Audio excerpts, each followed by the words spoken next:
I got a fire burning low, yeah. Don't kill me. We ain't murderers. Murderers kill because they want to. I mean, my brothers are killers because we got to. We're the Daylong brothers. We got 3 different mamas and the same daddy who sold our eternal souls to the devil before we was even born. And we're raining down holy terror to get them back. I know where your daddy is. I gotta be the one to take you to him. That's the deal. As far as I'm concerned, Daddy's just another villain lined up at the gates of hell. He stole what's mine. I'm stealing it back. Ain't nobody down here but us, damned. Which way? Any way you like it, baby. Chuck her in the trunk. Ow! The upholstery! Let's talk this out. Ain't no one gonna hurt you.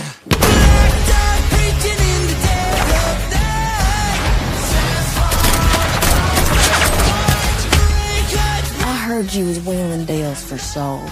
I want to strike up one of my own. A 3 for 1. It pains me to say that these souls are worthless. Just ask their father. Maybe we get our souls back. But the devil gets the last laugh. Only one solitary damned soul left to slaughter. Dear old Dad. I know you're out there in the tall grass, waiting for me. But there ain't no take-backs with the devil.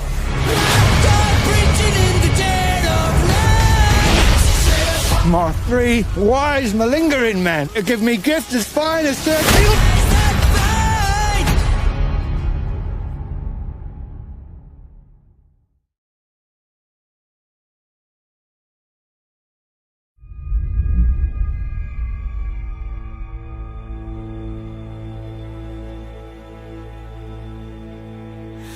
There is a fire that shines the soul, a warmth and glow I will never know. I am a reckoning.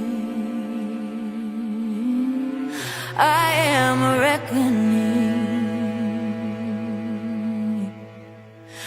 As is a hope for fire redeemed, a second birth, but it ain't from me.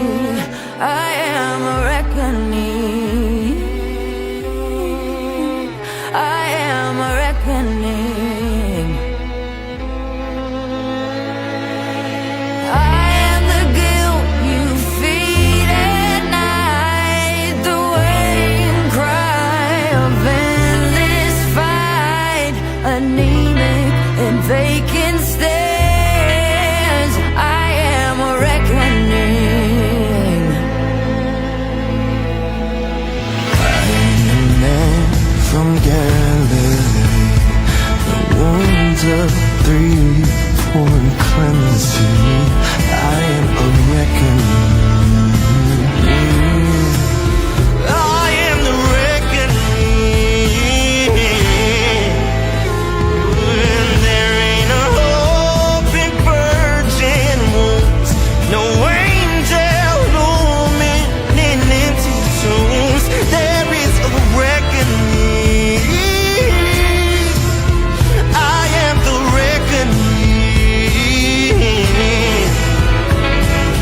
I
Can't hear you, Glick. Hey.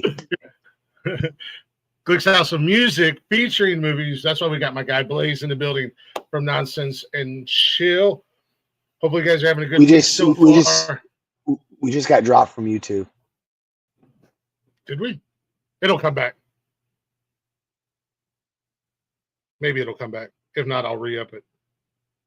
Uh-oh. We got permission, you sons of bitches. I'll fight with YouTube later. If I have to, I'll re-up it. But anywho, I'll deal with that once we get started. But welcome to Glick's House of Music right here on the Nonsensical Network. If you're not already, go ahead and give us a follow. We're everywhere. bio.link/nonsensical network. All them links is there. Oh, geez Louise. If it's not one thing, it's another thing. But nonetheless, tonight, as you guys seen at the very beginning, trailer for The Devil and the Daylong Brothers, we've talked about it a lot right here on this network. I introduced it to Blaze and the guys. They checked it out. They've been watching it. And I've introduced it to some of our newer fans and some of our other fans, and they've checked it out, and they're loving it. So I have a special treat for y'all tonight. We have Nick Kirk in the building, who did all the music and was a co-writer, correct? Yes, Nice. that is correct. And we have Brendon McCormick as well, another writer and director. How's it going? Oh, we lost your mic, I think. I muted it when I coughed earlier. Yeah, no, I'm a professional. I've done this before. Yeah, we're excited to be here. It's awesome, and I'm glad that we broke YouTube with whatever the hell just happened. Yeah, apparently we broke YouTube and YouTube and Facebook. If you got your ears on, before the show started, I did ask permission from all the guys to play the trailer and play the music, and these guys are responsible for it. So I think you can suck at YouTube. So yeah, I will fidget with that here in just a second. I get my own stuff reported, so don't feel bad. Yeah, right. And last but not least, we have Brendan Bradley, aka Ish Daylong, in the building. What is going on, you beautiful son of a bitch? How you doing?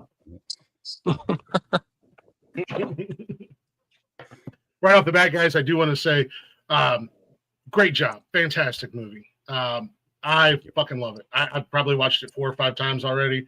YouTube's back. Thank you guys. Thank you for all of you on YouTube that waited it out. I knew we would be back. I knew they weren't gonna spank me too hard. We've had that conversation. They know my safe word. We're good. That's a different show. But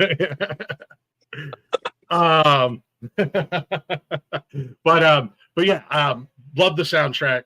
You know, I listen to it at the gym. I tell you what, just you know, I've watched the movie enough now to where I know where the song is and the part of the movie. So it's like, that's awesome. I'm getting amped up. Like I want to go punch a demon in the face. Goddamn it. Yeah, dude. Good. I'm in. You get the end of Ties That Bind when the tempo goes up fast. That's the last set, you know. Blast will do it. Make you want to charge hell with a water gun, you know. Yeah, exactly. Now I'm pissed off at Keith Carradine, son of a bitch.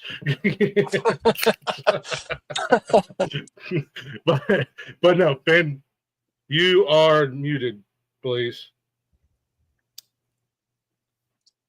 I see a big one. Shoot, that's weird. See, I did the same thing. I had a cough. I just wanted. I was getting excited with what the commenters are saying on that opening scene because I had that same feeling when I first saw that. Jordan, bummer you didn't make it, dude. But that scene, the intensity, the sexual intensity, the baggage that those two people brought into that scene was just phenomenal.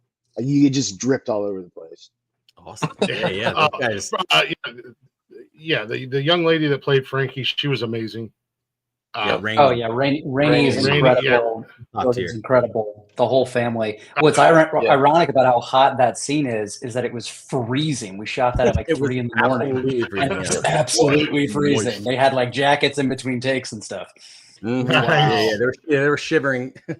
It was, but they powered through it. They did it great. Yeah, it was awesome. It was so fun. She had some intense chemistry with Enoch and Abe, and super talented young lady, very pretty, but damn, man, it really had to do her like that in the middle of the road, huh?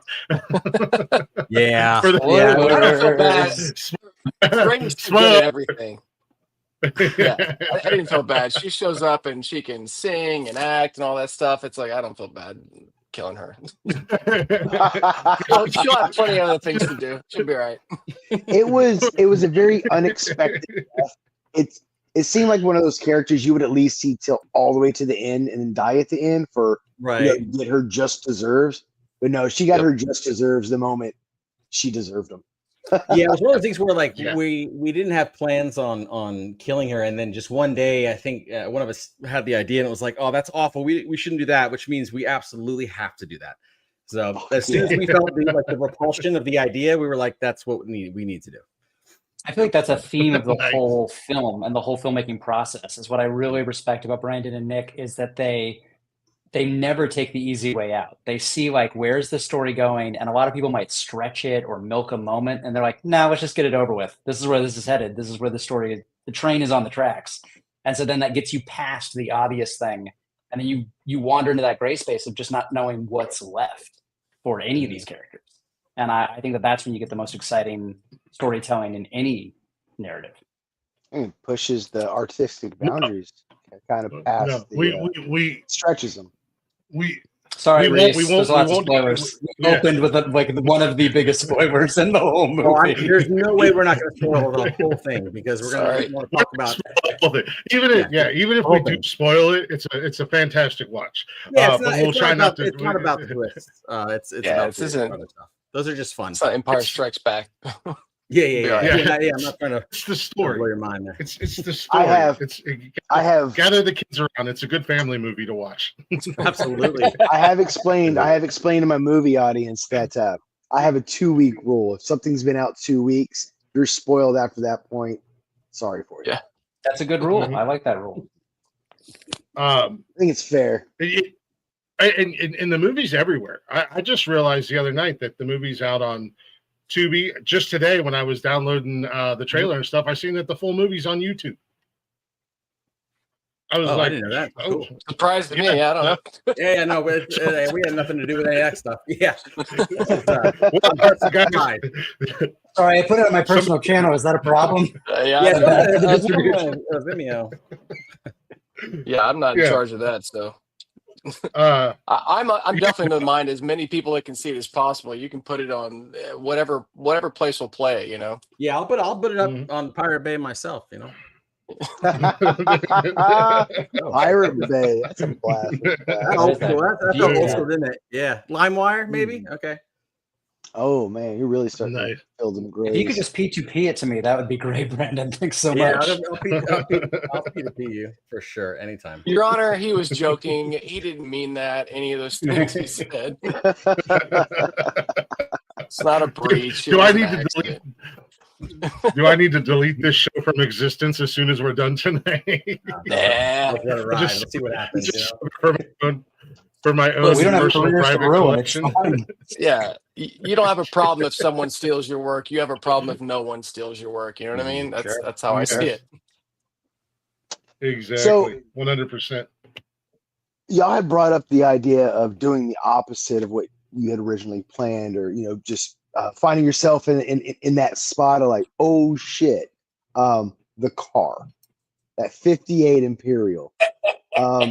I overheard the story of how there was like only a few in existence, but you guys had already committed, like completely committed to this car. And instead of changing the car, you guys said, F it, we're going to go with the challenge. You guys made it happen. I looked this car up. I'm not a huge car guy, a little bit of a car guy, more of a motorbike guy, but that is a very not easy car to find. So no. freaking kudos. It's that was just a cool. It was a beautiful. It was in great shape when we got it too. We had to do some makeup for it to make it look like a Daylong car. That was bad. Yeah, we decided to do that, and we bought it, and we just completely smashed it. It was awesome. It was beautiful. The whole crew got to take a swing. That's Nice. Yeah, first day of set, everybody got a crowbar, and we just went to town on this car. Oh, bad, but that's the Dented cost with of making love. movies. Yeah, for sure. There was really once we committed to that, we just wanted something cool, and I think we told the story the other day, but we Googled it, and there was 2 for sale in America that we could find. One was like in upstate New York in the middle of nowhere, and it was like twice our budget, and it was not even in as good a shape as the Grace we found. And the other one that we ended up using was literally 40 minutes from our office. And so we just drove down there and drove it off the place. It was one of the most fortuitous things that I've ever been a part of, for sure. But then that was it. It was downhill from there. Like, then it completely fucked up, and then it was awful the whole time. Yeah. It was like it was a nightmare. Yeah, that car did not run at all. But getting it was a miracle. Then it was a curse the rest of the time. Yep. Yeah. That was the one good luck we got. We spent all the good luck chips in the middle of every single take that we did. Yeah. That car oozed character, and it added like prop wise. It added that dimension. Yeah. We felt like it was the fourth brother. It was a character in and of itself. So we He's had the to biggest diva I've ever worked with. Yeah. So I want to be part of the story. You saying that, and I know Glick's familiar with the show. You guys are probably too. I'm gonna bring up the show Supernatural. You guys are probably heard that. But that car, the car in that show was like quote unquote the third brother. Like it was right. And I think that element, that car guy element, probably. So if you're a car guy out there, you enjoy that kind of stuff. This movie has that too. And what I love about it too is our production designer Tanya Haswell. She every bit of the interior that's dressed out. I mean, there's like ashtrays with their teeth in it. There's all kinds of weird stuff. We kind of made it like this like relic of like this like old religion thing. So it's a beautiful little piece of art just inside and out. I adore it. Mm-hmm. Nice. Well, that was one of those things. Who owns it now? Sorry, go ahead. Okay. It's actually, believe it or not, it's at a friend of mine's house. We had it at our office, and the city was like, "Hey, you can't leave an old junky car." I'm like, "It's not an old junky car; it's like a prop from our film." And they're like, "We don't care. You got to get rid of it." It's ugly. Get out of here. Yeah, a friend of mine, Matt, was just like, "It can't go. I'll put it in my house." He had a spare space in his garage. So it's kind of like the Ark of the Covenant. It's in someone's garage, and we'll be there for 50 years. It's somewhere. Blaze, we have a mission. We're gonna go find yours. We're waiting for the film to turn to a big cult classic, and then Matt's one day. That's the least we could do for him, Oh, that's actually that's that. Know it. That was the great thing about that. The great thing about that car is when you're watching the movie, as soon as the car is shown, you automatically know that it's a pivotal part of the movie. Like this plays it's a main role in the movie. Well, we put her in the opening credits. She has an opening credit too, so. Yeah, with the actors. Yeah, exactly. Speaking on the card, I don't want to spoil anything. There's a scene where the great mechanic Ish is working on Grace. Was that planned, or was that just a spontaneous thing? You and your tidy whities. Oh my gosh, we talked about this so much. I think that was it was totally my idea. It was 100% my idea. So all the characters, we're peeling back the layers. They're disheveling throughout the experience. And something that I noticed was that like poor Rainey was going to have to be in her underwear for like the back half of the movie. And I was like, well, in solidarity, I feel like Ish needs at least a scene where he's in his underwear. And then we were talking about, well, what would that underwear be? And I was like, oh, it's the baggiest, dirtiest, tidy whities. Absolutely.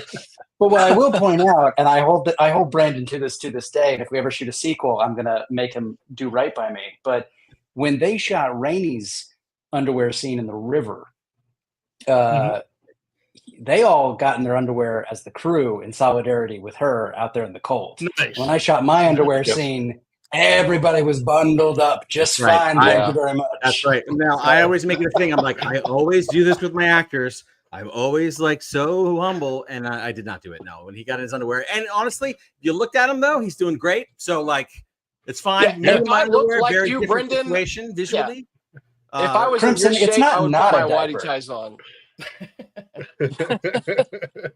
Yeah. If I was in the kind of shape Brendon was for Ish, then I would go to my whitey tidies as well. But that was not the case. So no one wants to see that.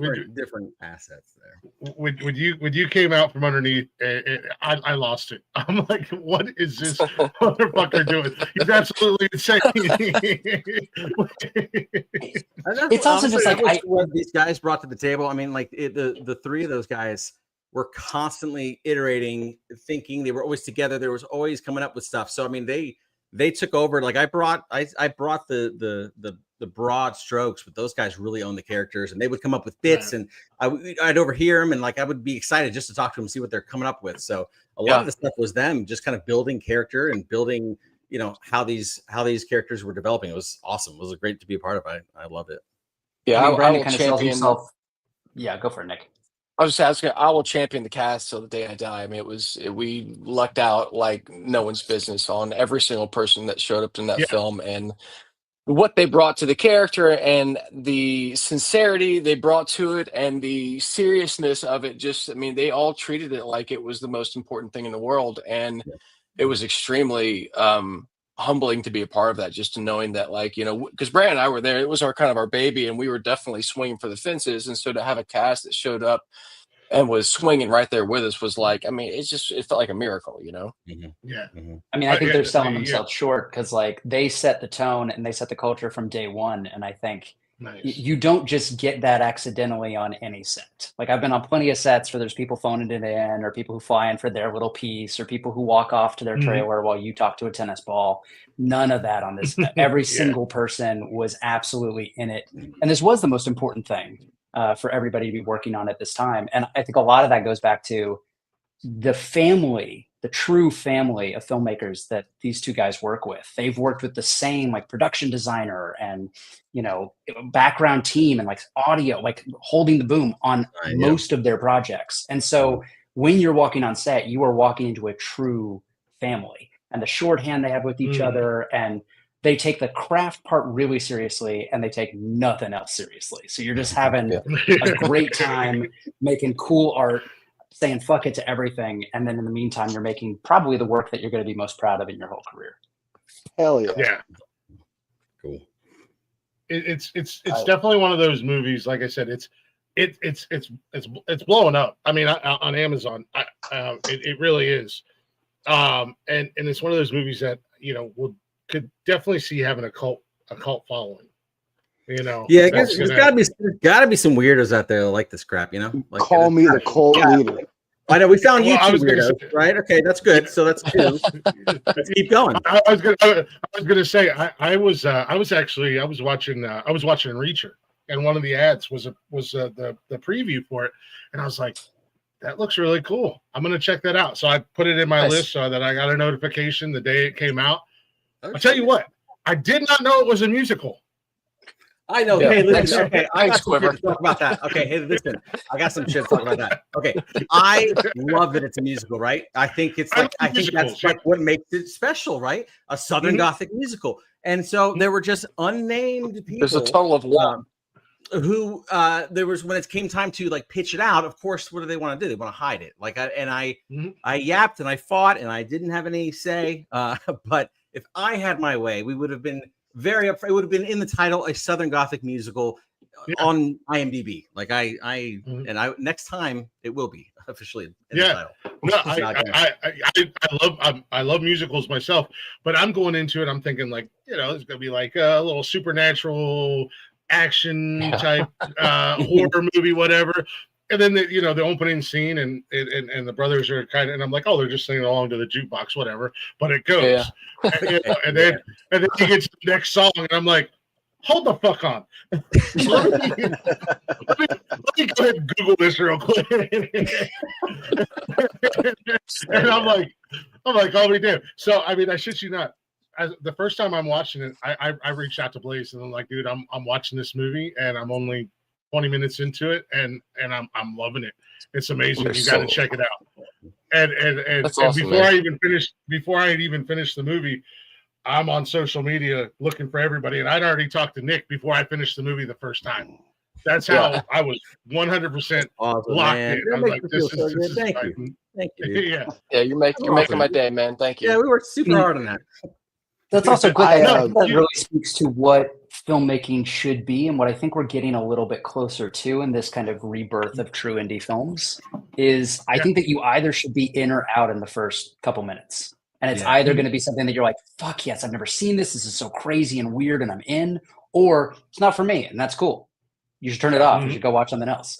And I love that films with a strong lens and a strong perspective, good or bad, I think that that's what we want more of, rather than just kind of like, it's fine. And that was super intentional. I mean, we said, like, I mean, you give it the first, I think 8 minutes or so is a microcosm of the film. They sing, they kill. It's dark humor. Like, I give you everything. Like, here's all the stuff. If you like it, keep going. If you're out, you're out. No problem. You know, no hard feelings. That's a way to do it. I was going to say, that was intentional. We wanted it to like shock and awe you, so that you could either buy in or get out. Buy out. Yep. I was in, like I said, that you kind of introduce each brother. They have their part at the very beginning, and then when Brendon, when you said we ain't murderers, I said that's my guy. I have to watch this movie because I got to see what this dude is going to do the rest of the movie. And you know, but it's a fantastic movie, and you know, I'm hoping there's a sequel. Me too. Yeah, I'd love to. Not my call, bro. I need work. Yeah, man. Yeah, for real. Yeah. Whatever you need. Yeah, I mean, equal. Like, let's make a series. Let's go for 10 episodes, 15 episodes. Let's go. Brendon knows what's up. Oh, the world of the Daylong brothers. Oh, dude, I'm sold on that. Hunting down the devil every episode. I'm sold. I like it. I'm in. You do it. Yeah. Yep. Yeah. So I want to ask about the tempo. We were talking. It is a musical, but it's not the typical musical people would think of. There's breaks. There's like it's a specific timing, and I think it draws in. It's a familiar thing to it. I can't. Yeah, it's a '90s Disney animated film. Nick, why don't you hit this one? Yeah, that's why. Go ahead. We you know, there's a million books on how to write movies, but there's none on how to write a musical. And we had done a bunch of shorts in this vein, but when we started getting into the feature version, it was like, all right, these page counts aren't lining up. We're not hitting. We just couldn't figure it out. And so I got nerdy and pulled out all of my favorite musicals and made a spreadsheet and found out when the songs came in, when the songs left, how many there were, just a bunch of metrics. And by the time I got done with it, I realized that we are much closer structurally to Aladdin or The Lion King or The Little Mermaid. Oh.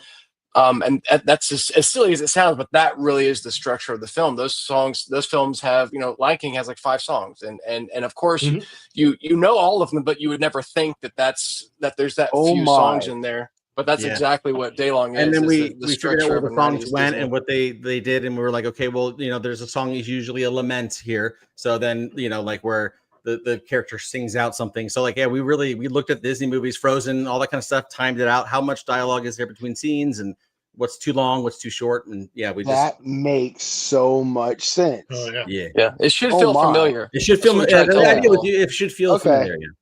Yeah. Okay. Wow. That's cool. You caught it though. I like that. That's awesome, man. Yeah. Well, it wasn't like I've watched musicals and it's constant boom, boom, boom. Yeah, like, I don't do those. Yeah, like Sweeney Todd or something. But there's like a break to actually the actors just do their acting. And there's content. There's content and context and whatnot. You know, it's not just the singing. Now, I want to ask you, Brendon. When you auditioned for this, did you guys have any idea that it was a musical, or did you just walk in and they're like, "Oh, hey, by the way, we need you to sing," and you're like, "Oh no, 100%." Like I think what made this project so exciting is that, and probably the only reason that these guys even bothered to work with me is that it really funneled down who could even be in the project, because you had to audition with 2 scenes. So actually the murder scene was my first audition scene. Then the scene at the end with Keith, where I'm up in his face, grabbing him, that was the second audition scene. And then Nick gave me Ties That Bind as an instrumental track, and then him singing it. And I had to learn that and turn that out. And I remember going to a voice coach in LA and saying, hey, I just got this audition. It's due in 48 hours and I've got to learn this song and throw it down. And he was like, I've never seen anything like this. And I was like, oh, it's pretty typical to audition this way. And he goes, I've never seen somebody have to knock out this kind of thing that fast. I didn't give you the deadline. That was Erica. We didn't run that. Was the wonderful Erica Arvold, casting director. Who, but yeah, so that was the audition process. And then my audition, honestly, it was such a swing for the fences because I read the script, I heard the music, and I had no chill. I was like, I have to be a part of this. Like, I want this more than anything I've ever worked on. And I took such a bold risk that Brendon almost didn't hire me. And I mean, I love telling people that story. So like, you know, we see other brothers and they're like, man, like that's what's in my head and all that kind of stuff. And me and Nick have been talking about these characters. And then Brendon comes on the screen and I have Ish in my head for years. And he comes in and he's all like, y'all, he's up here, you know? And I'm like, oh, that's awful. It's not Ish at all, right? And then it's like, it stuck with me, you know. And I was like, oh man, like I think that, like, could that be Ish? And then eventually I was like, damn, I think that's Ish. And he just brought such a uniqueness to the character that I adored it. And that's when, I mean, really from then it was just collaboration. I think, I mean, we collaborated on this character. He owned his side and he brought so much to the character. And you know, I was just lucky to get to say yay and, you know, take all the credit. Yeah. So, but it always goes back to what Brendon created. His script literally had a line that said Ish was a sin eater in the Appalachians. And originally I was playing him very Javier Bardem, like dropping down, gravel, Batman, Lobo, but menacing, what we think of as menacing. And then I read that line and I was like, oh no, he's the Appalachia. He's up there sang-songing.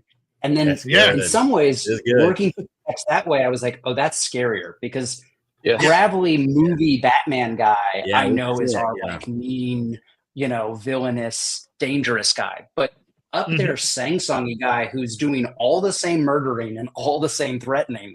I don't know what that guy's capable of. He's just a hyena in the wild, which is actually scary. You nailed the Appalachian man in the mountains. Just he's all high on and crazy on himself in life. Absolutely. I grew up with those guys.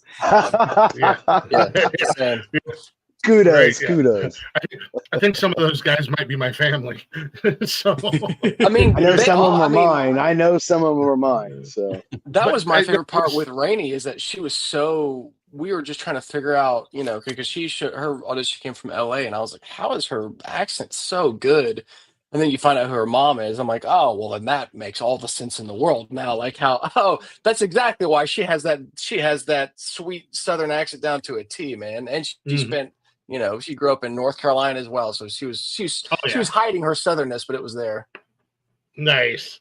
Yeah, no, that was the nice thing, you know, with the brothers. You know, they're brothers, but each one of them have their own unique personality, their own unique style. There's a reason to love each one of them, you know, and to see the three different styles and the three different people come together kind of as a whole. Like obviously I can't say enough good things about the movie. You know, like I really do. I mean, like, look, I can write the funniest words and we can shoot pretty shots, but if those actors do not bring the chemistry, it don't matter. It's just your movie sucks. And so like these guys, like I just from my experience, like I got to have these three little forces of nature and like get to just film them. And I was like, that's in my movie. Like, you know, awesome. Like every time they did a good shot, I was like, oh man, that's like, we get to keep that. So it was just a delight, you know, just to be able to watch those guys. Cause you want to, they're almost in every shot of the movie. Like every shot of the movie. It is about the Daylong brothers. And so they had to carry everything. And I think they did an absolutely amazing job. I love it. And many of the shots were oneers. Oh yeah. We did oneers. We love doing long 2-minute long scenes, you know? Hell yeah. And I will say for anybody that hasn't watched the movie, or if you have watched the movie already and you want to watch it again, because you're going to miss a lot of the little one-liners and the back and forth between the brothers, because you guys did a great job of sneaking those things in there randomly. Like they're constantly trying to get something. Yep. Yeah, there's like conversation about one thing and you're locked in because you want to pay attention to the story, but after you watch it a second time or a third time, it's like, oh, Ish snuck something in there. Enoch snuck something in there. And little unsuspecting Abe is a little smart ass wisecracking son of a bitch. Quiet and shy. Yeah, quiet and shy. I want to ask you guys, Brandon and Nick, where did the idea of this movie, this script and whatnot come from? Like, obviously it's a fantastic concept and idea. Just doing laundry one day, listened to a podcast and heard the Robert Johnson story for the first time. And so it's like, the devil in the crossroads, right? So I never heard it. And it was like this kind of like this Southern mythology. I thought it was really, really cool. So, wanted to twist it and not do the same thing. So yeah, the idea of just like, what if a guy sold the souls of any future sons he had, and then went and had sons and they had to hunt him down. So like, that was pretty much the setup. And then it was just kind of like designing out the different characters. But then pretty soon, Nick and I decided, hey, we're going to make it a musical. And that changed everything for us to then start redesigning it that direction, which was awesome. By then, was this your first musical, Brandon? Oh no, we've done musicals many, many times. That is actually how we got here. Yeah. So Nick, why don't you tell that story? Yeah, I mean, we made shorts kind of for our career for a long time, and one of the ones that got the most traction was a film called Blood on My Name, and it just was. I mean, it's very much like this. We even had the Dread as a character in that with a big black thing, just the precursor to that. But the internet kind of grabbed hold of it, and it really blew up, and we were like. We thought it was neat, but it was like we made it and kind of moved on, and everyone kept asking us in Hollywood, like, "Hey, where's the feature-length version of this? You have a script for this?" And we had no plan to do anything, but that one just had gotten so much legs, and then they pulled the song from that and they put it in every commercial known to man, and they put it on these big TV shows. I'm like, well, I guess maybe there's an audience for this out there, so that's kind of how it came about. And Brandon, I don't know if you remember. We were in your car and you said, "Hey, I just listened to this podcast last night. Have you ever heard of Robert Johnson?" And of course, being a guitar player, like I knew the whole thing. And so then I started kind of waxing poetic, and Brandon was like, "How do you know about this?" I'm like, "Dude, this is like," I was more like, "How do you not know? Like, this is, if you played guitar as a kid, like that is, everyone knows that story." But it was so neat. I think it's the first time we could have a conversation about something in music like that was like, he felt like he had uncovered this secret truth. And I was like, yeah, man, join the club. There's a whole mythology that's deep in there. And so much of the character of Nehemiah, we were talking about this the other day, is based off Skip James, and just all of his things about the way his heart was broken, and like, playing all these people, like it was all based on actual bluesmen from the 20s and 30s that ended up being that character, This was, you said it's called Blood on My Name? Yes. Is that so when I did a quick is it hold on, Brothers Bright? I want to make sure I got the right. That's it. Yep. Cool. So I'm making sure I found the right one because I'm going to watch this later. Cool. Sorry. Yeah, so I was telling you before we started tonight, Blaze, about Brothers Bright. You did. When I first watched the movie, I seen the Robert. I love blues music. I'm a big blues guy. Cool. So when he got to that, I was like, nice tie-in, like it's a little, because like you said, if you like blues or if you are a guitar player and you're just learning, I mean, that's one of the most legendary stories out there as far as blues music goes. I mean, he simply sold his soul to be the best at the end of the day, and then everybody knows. Well, not everybody apparently, but people know about Skip as well. So, and that's one of the things I liked about it. Yeah, I didn't know that the mythology was that. I'd heard, you sold your soul to the devil, and then he just gave you fame and fortune, or gave you the ability to play guitar. But I'd never heard the one where he tuned it for you, and that was one of the new things I learned. That was another a Southern mythology, is that when the devil took your guitar, he tuned it for you, and all the songs in the film are in some weird open minor tuning. And if you watch the credits, actually, there's a little Easter egg. For when it gets to the songs, the tunings for every song is right beneath it. You can see them, and they're all like, it's like open G minor and open D minor and all these weird tunings. But that was something to put in the film that, Abe he can't figure out how to play the song until his dad puts it in the weird tuning, And the cool thing was Keith was a guitar player. So Keith was like, what's the tuning? He'd never heard of it. But then he knew like, okay, we're going to drop the E to D, we're going to drop the A to G, leave the D alone, leave the G alone, the B to B flat, and the E to D. And like, he just did it perfectly. And I didn't even pay attention when we were on set, but when we were in the post process, I was like, oh crap, he actually tuned this. Like he did it right. I was blew my mind, man. I couldn't believe he did it, but he was, I could never say enough good things about Keith Carradine. He's the man. He's in, his family, he's an absolute legend in the film and television industry. But yeah, that was one of those things, one of those quotes that stood out. You can't play the devil's music when you're in the Lord's tuning.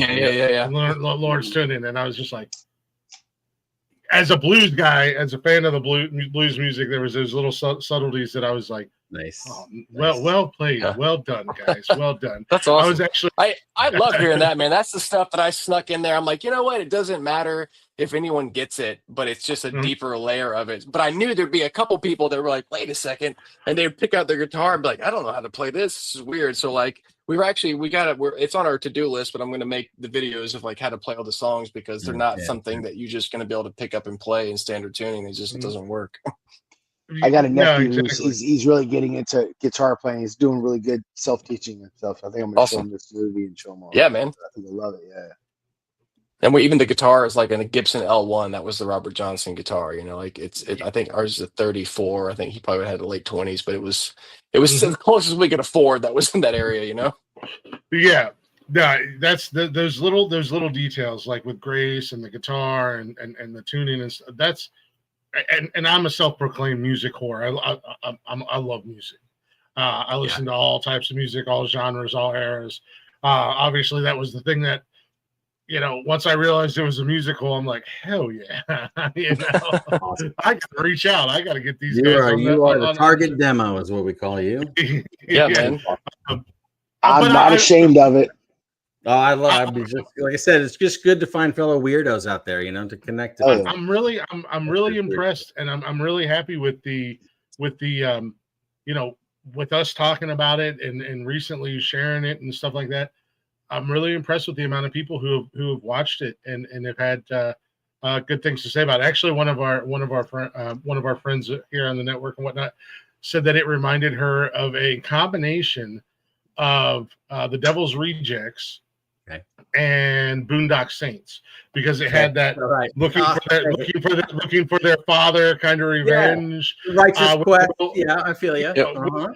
With a little comedic side to it, but also that backwoods gore extra fact, Devil's Rejects to it. And when she told me that, I was like, that is an interesting take, and I'm going to drop that tonight because I loved. I was like, God, I was a child when Boondock Saints came out, but it was like the movie that like my parents like didn't know I had. So like when everyone's gone, I'd throw in Boondock Saints, and it was like a little really. It was like the Secret Indulgence movie. Really? Yeah, no, yeah. So because I had a movie like that, my adolescence, it was Porky's, but not Boondocks. I wouldn't even think that movie would be in that room. I guess it depends on what kind of parents you have, though. That is so weird. It was awesome. Pure violence, just way over the top, all the crap that I like, Reese said she's a Boondock Saints is a good movie. There you guys go. You're welcome. Yes, sir, Crimson. Yeah, Crimson was actually the one who gave me that movie reference. So shout out to her for that. Thank you, Crimson. Yep. I'm feeling it. I do because the music was so different, and it was even the slower stuff.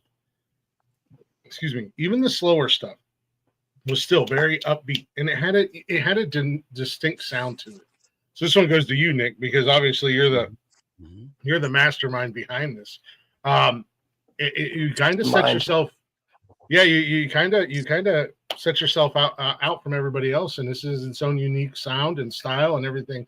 Where does that come from for you? I mean, and please continue to make more music like that. Yeah, I mean, thank you for saying that.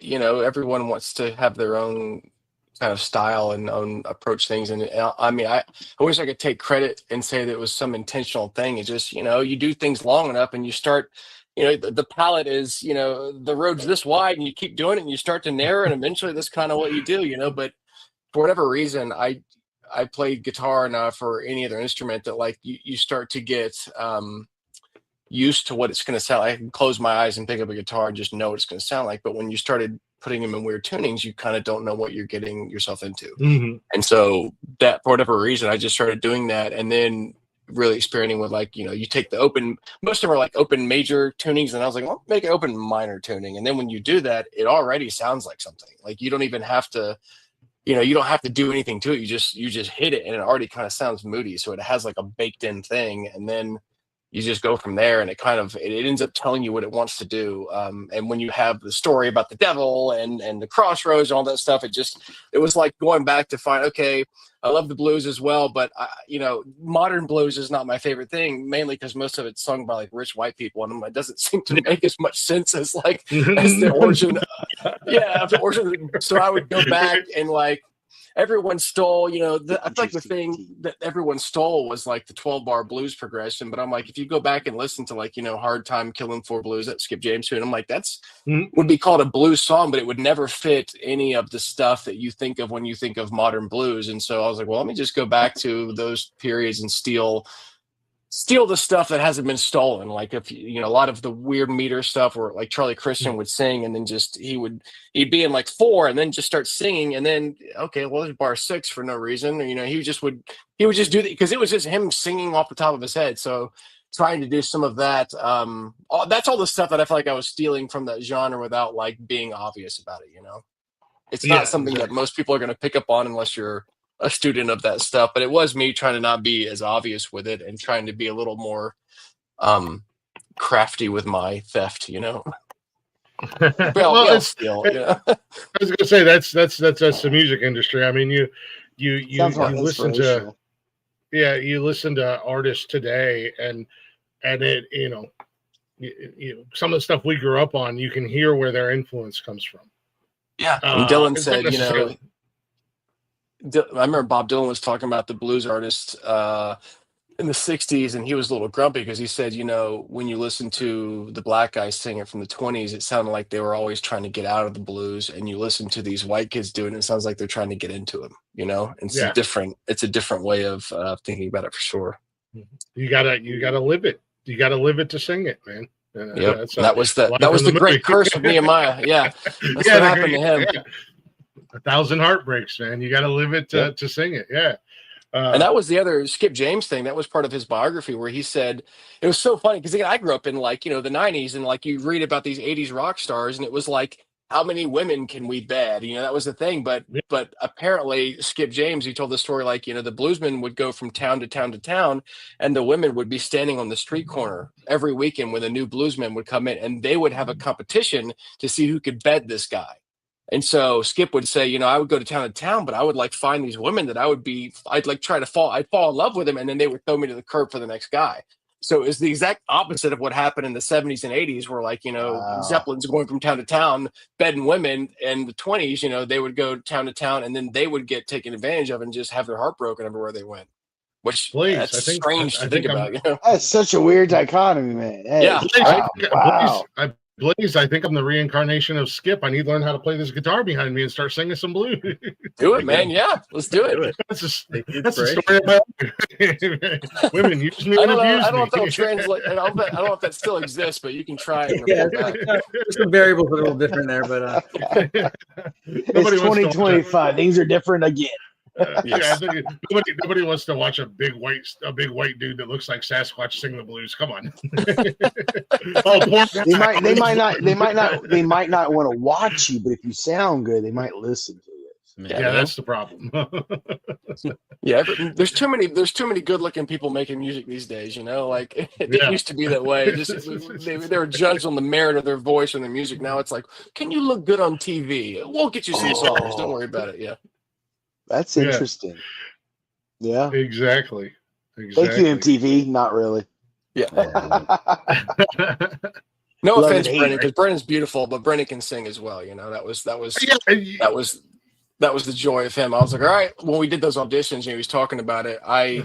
This was an independent film, so we did not have money to just do whatever we want. I'm like, I wrote these things, and this is the key, because we're going to get together the week before we shoot, and we're going to record these songs. And if you can't sing these notes, then you're not in the movie, because we can't afford to do anything else. And so when I sent them the parts, it was like, this is the hardest part, and if you can do that, I'm not worried about the rest. And so specifically Brendon, that one part, like, he did it, and it was exactly what it needed to be. And I was like, yep, check, move on. You can find out in 2 seconds if someone can sing. You know, it's really it's pretty easy. I like the acting. I know, Brandon, you can correct me if this is not the same for you, but like acting, for me, it takes a minute. You kind of want to watch the scene unfold and see how they're going to do their lines and how their expressions are going to be with the music stuff. It was like, I could tell, and Brandon can attest, it was like within seconds, like, yeah. That'll work, move on. It just didn't matter. You can just tell almost immediately, you know? Which Nick breezed by this, but this is actually crazy. They made the record of the Daylong Brothers, all the songs, a week before we shot, because we needed to have them done, right? To be on set. How the hell else are we going to record this stuff if we don't have the songs? So those guys we would do rehearsal, and then the brothers would rotate in the studio with Nick, and they were all recording constantly to get the whole thing. Nick's editing over the weekend so that we can hit play on set on Monday. It was quite a feat that no one really thinks about. You mean you guys were not really singing on set? They were, but also we were recording. Yeah, we were. We weren't recording, but they gave performances on set. I don't think you're gonna sound as good as you did on the movie if you're chasing after a one-legged preacher. So, but to that point, I mean, Keith is the one. Keith didn't have time to go into the studio, so he actually sang on location in the spot where you see him do the scene. So he's actually out there in the woods singing that live, which is insane. We broke the crew for lunch. Like, all right, you guys leave. We're going to stay here and do this thing. From start to wrap, how long did it take you? 10 years. I mean, shooting was only 30 days. 20 days of principal photography, and then probably a week of pickups without the cast. But then forever to get it done, thanks to COVID and other things. How long ago did you film this? This has been a long time coming. I don't know. When was Obama president? I can't remember. Oh, my. No, it wasn't that long ago. But it was a minute ago. Yeah, we filmed right before COVID, and then COVID shut down the entire film business. I mean, I remember we filmed at the same time that Elvis was being filmed, and we handed our film in right at the same time. It was funny because I was like, man, we're just getting left behind. But I was like, Elvis, this huge, this big film with Austin Butler and stuff. Same thing. They shot in 2019. That film didn't come out till 2023. It just every film that was happening right then just got blown up by that whole thing. And we were not, and they had money and we didn't. So it was definitely a thing, Okay. And then of course, independent route, we had it finished, in really 2022 and 2023. It's like, pitching it to distributors and buying it, and then they picked it up but we don't want to put it out until this time. So it just ends up being this, well, one day it'll be out there and we'll see it, and cool. I'll be excited when it happens. We'll just get it when it happens. I'm glad it happened. I'm glad it's out there. I want to, Brendon, it seems like, because as the guys have said, obviously you're the character of Ish and who you are in real life could not be anything more polar opposite. The way you look, obviously, I mean, just on looks alone, it looked like for Abe and Enoch, scruff them up a little bit, dirty them up a little bit, but you went like complete 180, man, to play this. So what was that like for you? Because I've seen some of your social media, I've seen some videos, and it's just like, it's not even the same guy in any way, shape, and or form. That's the dream, right? That's the dream. That's the job. Is you're like, I want to become somebody completely different than me, and take on an entirely different universe. But especially for this piece, what I really received from when you read a Brendon McCormick script, it isn't like a Hollywood script. It reads like a fucking novel. Like, it's this beautiful, dirty, so much stage direction of the mentality of the characters and the world and the grit of that world is all in the text. And so from literally the moment that I was kind of tagged to be the role, we had a Zoom meeting basically so they could see if I was a real human. And on that Zoom meeting, we both were doing the thing where we were like, okay, agents and casting and all these, this machine has to get involved for a moment. But I'm pretty sure that we want to work together, and we're going to do whatever it takes to not mess that up. Okay. Yeah. And so I started from that call, even with no offer, with no deal, started growing the beard, because I was like, Ish needs to be this backwoods guy. And then on I did a Breaking Bad parody for Nerdist like 10 years ago. And the makeup designer of that had taken somebody's like retainers and stained them and like messed up somebody's teeth to give them like meth teeth. And so what I did was I saved Invisalign from back when I had done like straightened my teeth, and I gave them to our makeup team. And I said, can you just make these disgusting?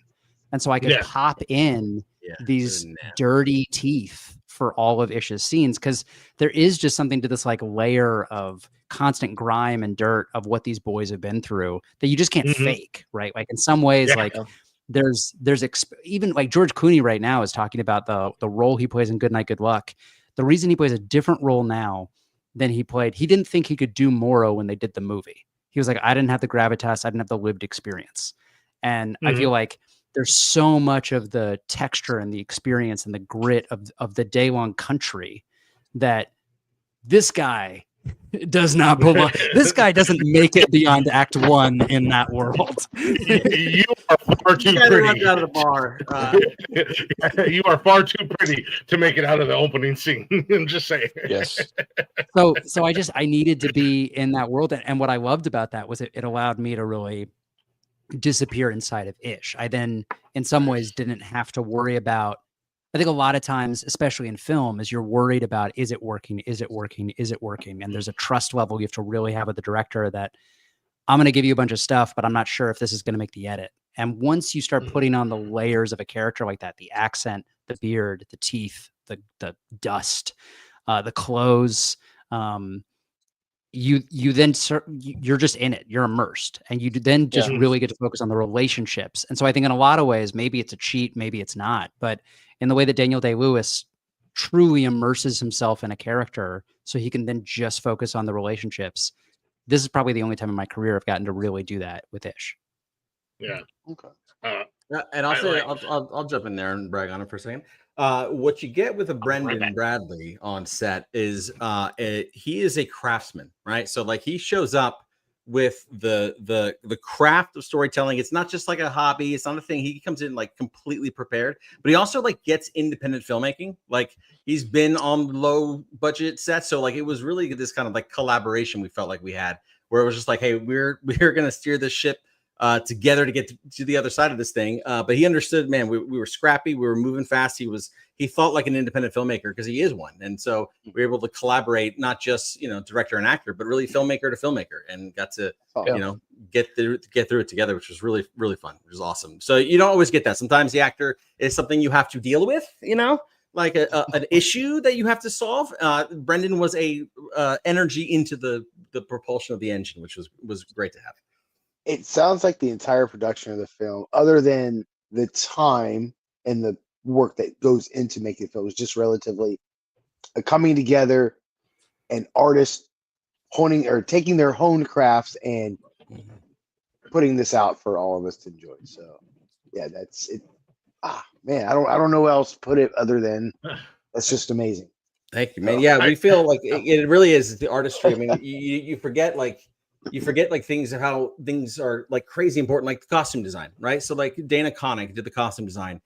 We had talked about, like, I didn't really give a lot of direction, but we wanted to say, like, you want to be able to see their silhouette and know which character it is, right? Like that was kind of like the design direction. And so she builds them out. And so like, again, now they're so iconic when you see them. It's just another layer of storytelling. Every article of clothing and jewelry has a story that they've written and put into it.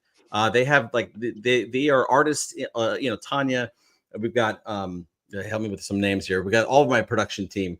They are artists in themselves. They're putting themselves in the work, and I love that collaboration. So and I think you feel it, the layers of it, because it's not just me pointing a camera somewhere. It's a bunch of people making something pretty special. So, and you said, and you said yourself, it's felt like as the audience member, we feel that, and that's that to me is not just a great film, but great storytelling. So, yeah. No, I'll brag on. I'll brag on one story with that. Dana, our costumes, we were trying to figure out what Ish's whole ensemble was going to be, and they settled on that hat for Ish to wear for pretty much the whole movie. But we needed the hat to have a story because we needed to really inform that everything these boys wears has a story. Yeah. And so then they made the decision, okay, well, what if he found that hat in the opening scene on the guy whose head they blow off? So then we had to know, okay, we're going to put that hat there, and that's how he acquires what becomes Ish's hat that in any other movie would just always be Ish's hat. But in this that was the origin of the hat. Yeah, we have the origin of the hat, which, you know, is such a throwaway. But the fact that every single object and every single thing in the movie has its own origin story is awesome. As far the gun named Ruby is actually the exact model of Jack Ruby's gun that killed Lee Harvey Oswald. So like, so like we had those little. I had a lot of those little details in there of like, you know, the gun. There it is. It's a prop. It's a prop. Yeah, it's not a prop. It was vintage, but it's you can look at the evidence thing. That's the gun. That it's got the what's it called, the shroud. The shroud. Yes. Yeah. It's a very specific kind of thing. Yeah. That's what I was just going to bring up in the opening scene. You get to see a little bit of each brother's personality with Ish and the switchblade and Enoch and the gun, and you know, as soon as Abe got the brass knuck, you're like, oh shit. You know, as soon as you see them brass knucks, all hell's about to break. The littlest guy, the little quiet one. He put them the way he put them brass knuckles on. It was just even and later on. And I'm trying not to put too many spoilers out, but later on in the movie, there's a scene where all hell breaks loose, quite literally. And Ish chucks the knife and Abe gets the and I'm like, the first time watching it, it's like, it's about to go down now because he was putting them knucks on. Well, since we're there, Brendon, you know the story you want to tell. Go for it. Yeah, come on. What do you want to talk about? The knife? No, we want to talk about pegging the camera. What? Oh, pegging the camera. Yeah, man. I mean something different on this podcast, Brandon. Oh, my bad. Where's this going? Pegging? What? Okay, I was going to ask for some behind the scenes stories, but now y'all's SEO is just all over the place now. No, there specifically when we begin the big Ties That Bind song in the climax. It's a big one shot of like Clarence, the kind of devil's broker, walking around all three of us. And he ends with me and then returns. And I advocated on the day, I was like, what if I look straight in the camera and say, you're not going to see a goddamn thing, and throw the knife to blind him? And Brandon's like, I don't know. Is that too much? And I said, Brandon, I'm about to start fucking singing. I don't think that it's too much to look into the camera. And I was like, okay, you're right. Oh, let's do it. Yeah, it was like, I had the hesitation. He's like, dude, what are we doing out here? This whole thing's too much. I was like, oh, shit. Yeah, you're right. You got rule number one. Too much is good. Yeah, too much is good. Too much is good. Yes. I didn't get the story, though. Specifically, I had to learn how to spin that knife. And I also knew that I was going to have to actually throw up in the air and catch it and stab in the one take. And so every single night in every hotel that we were in, I was sitting there on the bed practicing throwing this knife into the ceiling and stabbing my pillow.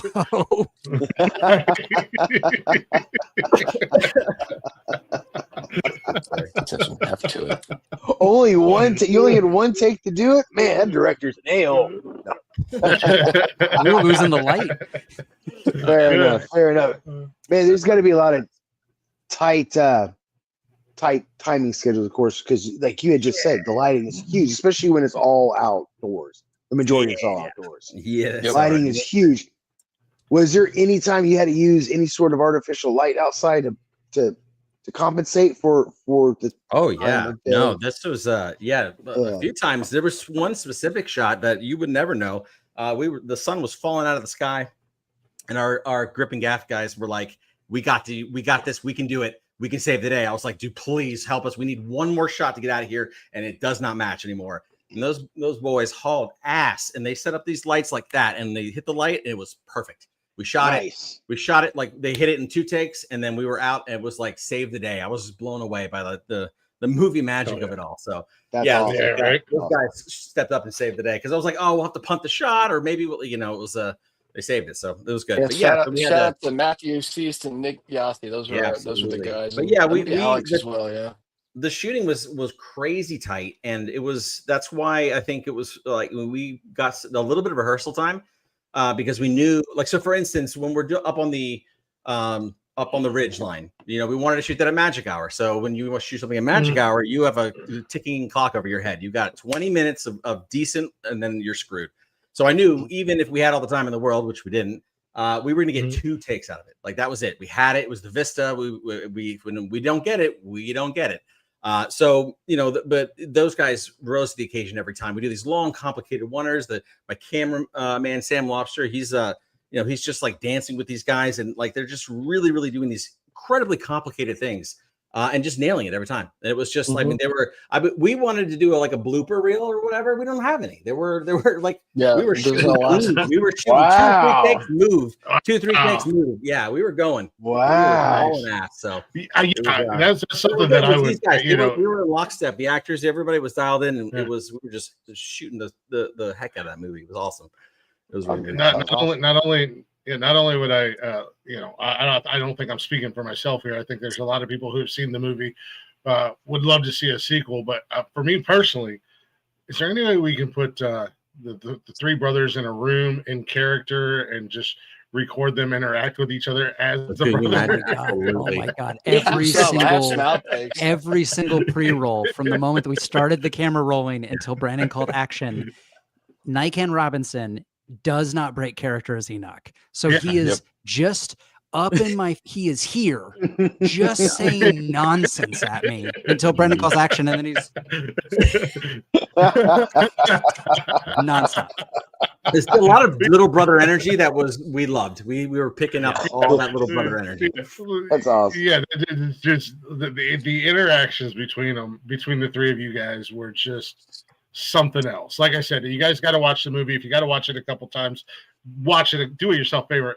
Just to see those subtle interactions between the 3 brothers, like that's something I want to see more out of greediness. Is just you guys go into character and just go into the bar as the brothers, as the Daylong brothers. Yep. And we're and improv everything, and we're just going to record that, and I'll watch it out. Yep. All right. So Chris, I just emailed it to you. I have an extended take of them yelling. I've got a bunch of them, but I knew there's one at the very end of the film where they go into that restaurant and they're just yelling. And when we were doing the promotional stuff, I was just poured through the footage. And again, I was looking for like the funny stuff, the outtakes. Brandon's right. There's not very many, if any, but there is a lot of Brendon and Nikan just arguing with each other. I mean, honestly, I have a million favorite memories, but truly one of my favorite moments of the entire thing was before we shot a thing. It was the week we were doing the record, and they were doing fittings, and they did the first screen test with their wardrobe. And they walked out there, and you're just supposed to stand there in your clothes and see how, the light's hitting it and put the camera up. But Brendon and Nikan just started going at each other. And I had, Brandon had maybe Brandon saw it because he was rehearsing with him, but I was, locked in the dungeon recording. So to come out into the daylight and see these guys be in character was like one of the greatest joys of the entire thing for me. I was like, oh my gosh, this is going to work, because just that banter alone was so good. And just right out of the gate, Jordan as Abe knew that he wasn't a part of that. Like, that was those 2, and Jordan was just going to be, and even like, again, we're just standing around in the fitting, and they would argue, and Jordan would just kind of be like, nah, and he just would kind of walk away and lean back, and it was like you could just see them right there. It was crazy. And then of course Rainey comes out in her little outfit, and they all kind of like shape up. I'm like, that's what she does too. It was just them being there together just really nailed it. That's such great chemistry. Yeah, absolutely. Yeah, it was so fun. So I know. All right. So before we went live, we bantered a little bit prior to come up. You guys are buddies on the outside of the whole movie biz, correct? It was that was my understanding. You guys play video games together and stuff. So how's that on the outside? Well, yeah, Nick and I have been working together for 20 years, whatever. I mean, we started together. Yeah, no, it is just been us like building this thing with a team of artists. So, but I met Brendon on set. That was our first hookup. We clicked right away for sure. Yeah, Brandon and I, again, we're friends. And I mean, when I graduated college, I met him right out of that. And he kind of was doing with what he wanted to do with film is something I wanted to do with music. And we just kind of got along really well right out of the gate and just found out that we had similar tastes and similar goals. And so started making shorts and stuff. And then eventually, he had called me because he just had heard some music from this band I was in, and just I didn't even know why we decided to do it, but we all decided we like musicals, and I was like, well, we can try to do one. We were making shorts all the time, and so it just it really did start like that, to the point where this next thing we're working on now, where we just met today to talk about, we're almost done writing it, but it's another musical, just because we thought, well, if we're going to do the next one, this is kind of what we're getting known for now, so let's just try another one of those. And so that's what, hopefully we'll get a chance to make another one here, but that's what we're working on right now, because for whatever reason, that when we get together and sit in a room, that's just kind of what happens, man. Any teasers that you can share? If not, absolutely. Cool. A post-apocalyptic love story musical, right? Oh, fuck, I love it already. Okay. Carnage and love, right? The little juxtaposition. We said it's children of men flirting with La La Land in a smoky bar, kind of thing. But set in like after the world has ended. So it's a lot of magic realism. We're gonna really kind of ratchet everything up to the next level. Okay. Super excited. So still Southern vibes, but not Gothic. Yeah, I'm just it's Daylong in a major key is how I've been saying. Right, there you go. Yeah, it's like the same vibe, still same like starkness, but also a little more fun. But less murder, some murder, but no, there's a lot of Nazi murder. It's also left-wing propaganda, so we kill a lot of Nazis in it, which is great. I love it. Oh, yeah, anti-fascist. We mow them down, kill. Yeah, it's got a little bit of a message. Sold.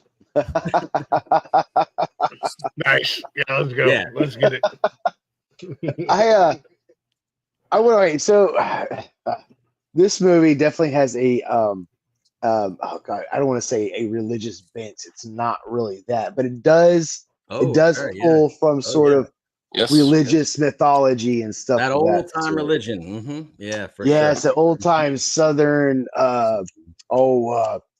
God, what is that word I'm looking for? The rapture religion. The whole that's right. Southern, dancing with some snakes up in the tent. So yes, right. Right. Yeah, no, Phil. That's it. We dug deep in that well of old time religion, and it was definitely like part of it too. Is I think it's like America's mythology. It's like this kind of like when you think about things, these epic stories that Moses and Noah and these critical characters everybody knows. So it's kind of like this kind of Americana mythology that is really, really cool. So and we're from the South. We're in the Rust Belt, man. This ain't like playing pretend. This is like we are steeped in the religion down here and the old time Baptists, and there's a church on every corner. So it's from an authentic place. Call it the Bible Belt, but I know what you mean. Yeah. It's the Rust Belt Bible Belt. Ooh. Yeah. I mean, we made a film where we drew from for sure. It was a lot of that religious, and then all themes of like hypocrisy and just like we can go into all kinds of crazy stuff. But I mean that for us, it was really the hypocrisy, like making a film about hypocrites that are going to sit there, or Brendon's yelling at his brother saying, don't blaspheme while murdering someone. It doesn't make a lot of sense. But then again, you see the culture that we live in now, like the January 6th, like beating the guy to death with an American flag and with the Jesus saves. It's just a lot of that. There's a lot of cognitive dissonance there. So it's like that definitely seeped into the film as far as like, hey, it's definitely pointing a finger at a few people. And, they know who they are when they watch it. I know the guy who would kill somebody, but also really be upset if you said GD. I know that guy. Like he's I can probably think of a couple off my name that down in Florida and Louisiana. There you go. Yeah, down here, down in these parts. Yeah. They're down here, so it's authentic. It ain't, yeah, church on Sundays wearing mixed fabric. I got you. Yep. It's also it's ultimately a story of forgiveness, right? It's a story that they're chasing retribution the whole time. And I think what's complicated and beautiful about religion in general is that religion, no matter what it is, it will always be through the lens of humans. And so whatever that spirituality is, it's going to be kind of biased and informed and tainted by our humanness, our messiness, our complicatedness. And I think what's beautiful about these boys is that they think they're following scripture. They think that they're on a righteous path. And in some ways, what they've got to reckon with is we're just the damned killing the damned by the end of it. And so I think the message in that is so great because it's that awareness of us all. We can have our beliefs, we can have our values, but sometimes we need to the reminder, are we even following our own beliefs and values? Yeah. So, with that said, it just popped in my head, the fact that their father sells their soul prior to their even existing. There's like a level of exploitation there from that institution. And then the whole time they're stuck in this box of rules that they're having to, quote unquote, use the same rules within that box to get out of. It's this whole huge like moral dilemma thing going on. Yeah. And it's got some commentary on the original sin, right? You know, like this idea that you're damned before you're born. You know, they're wrestling with this idea, you know. Can you even sell your soul? You know, is that even a thing? You know, like, we let a lot of the mysticalness be magical and mystical. I don't really like explaining a lot of that stuff. I think it's more fun if you just kind of insinuate and let the audience fill in those gaps, you know. I think it kind of highlights the convolutedness of that mythology. Yeah, absolutely. The irony for sure that, you know, the devil at the crossroads is a myth that originated in, as Flannery O'Connor said, the Christ-haunted South. This idea that they sold their soul to the devil while at the same time going to church every Sunday and singing about that Jesus paid the price for their soul. And so, like, how can you sell a soul that has already been bought and paid for? Like, that's like Monday through Saturday, it was the discussion about selling your soul to the devil, and then on Sunday they would all go to the same exact church and sing about how their soul has been redeemed. You know, so there's definitely a lot there that doesn't hold up to scrutiny for sure. But that is, I mean, there's something beautiful about that though in the South where people are just constantly reckoning with their salvation over and over and over again. They're trying to find out, am I still damned? Am I still this awful thing? Brendon, you can say this more eloquently than I, but what was Flannery talking about when she said the Christ-haunted South? Like, what was her point? I mean, it's the idea. Yeah. So like, it's the idea that we're like more like in the South where it's not so much that we're religious, right? It's more that we're like haunted by it. So like Jesus is always watching. God's always looking he's counting our sins like loose change. And so it's like, you know, am I in the good? Am I mad at him? So like you feel this like haunting of religion. So you're always worried. Maybe you're doing the wrong thing. So it's you know, so that's kind of like Flannery's like way of like saying that it was more like a oppressive kind of vibe going on.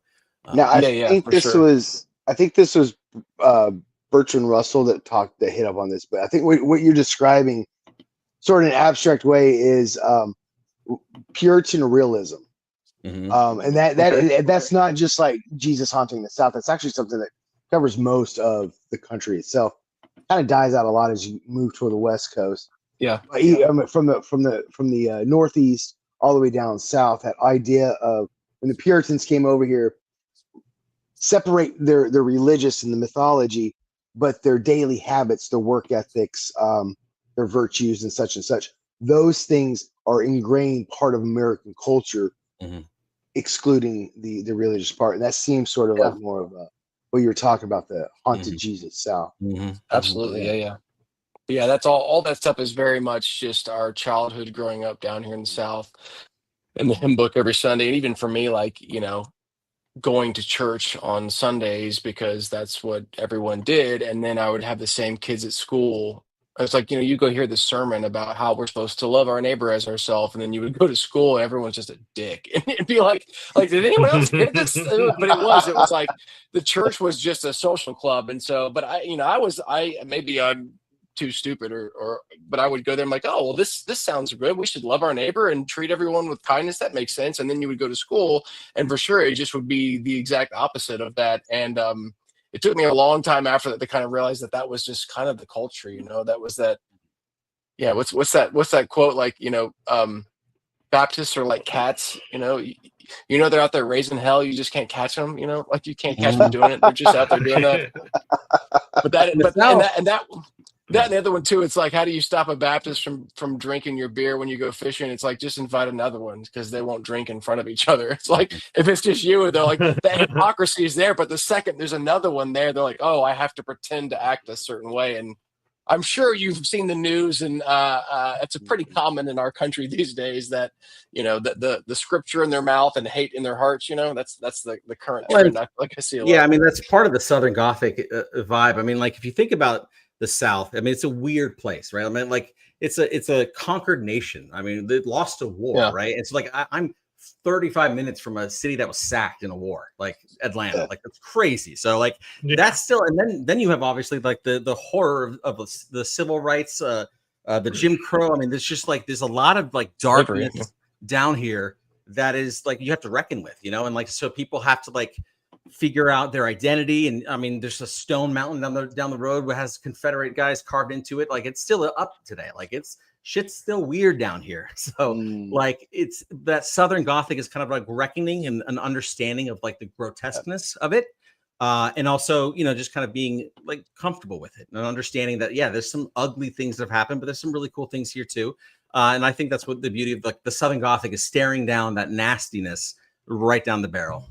So I live, like I said, I live in Kentucky, a rural town that actually has a statue that memorializes a Confederate general or something like that. Oh, they're all over, yeah. Mm-hmm. And so, that reconciliation, when I'm dealing with people, I get it. No, because, and it's not reconciliation dealing with people, and I shouldn't have said it that way. But me, because I moved back to this area like a couple years ago from Oregon, so the culture shock was whoa. So me having to put myself in an area such as this, like there's places where I have to like mind my mouth, or I could possibly literally. I mean, I've already been threatened, been shot a couple times, but I could probably So there is, but at the same time, there's so much natural beauty in this area that I don't want to leave it for that. So it's a dichotomy. It's weird. It's a weird place. Absolutely, very weird. Very weird. That's the Daylong universe for sure. I mean, we talked about that.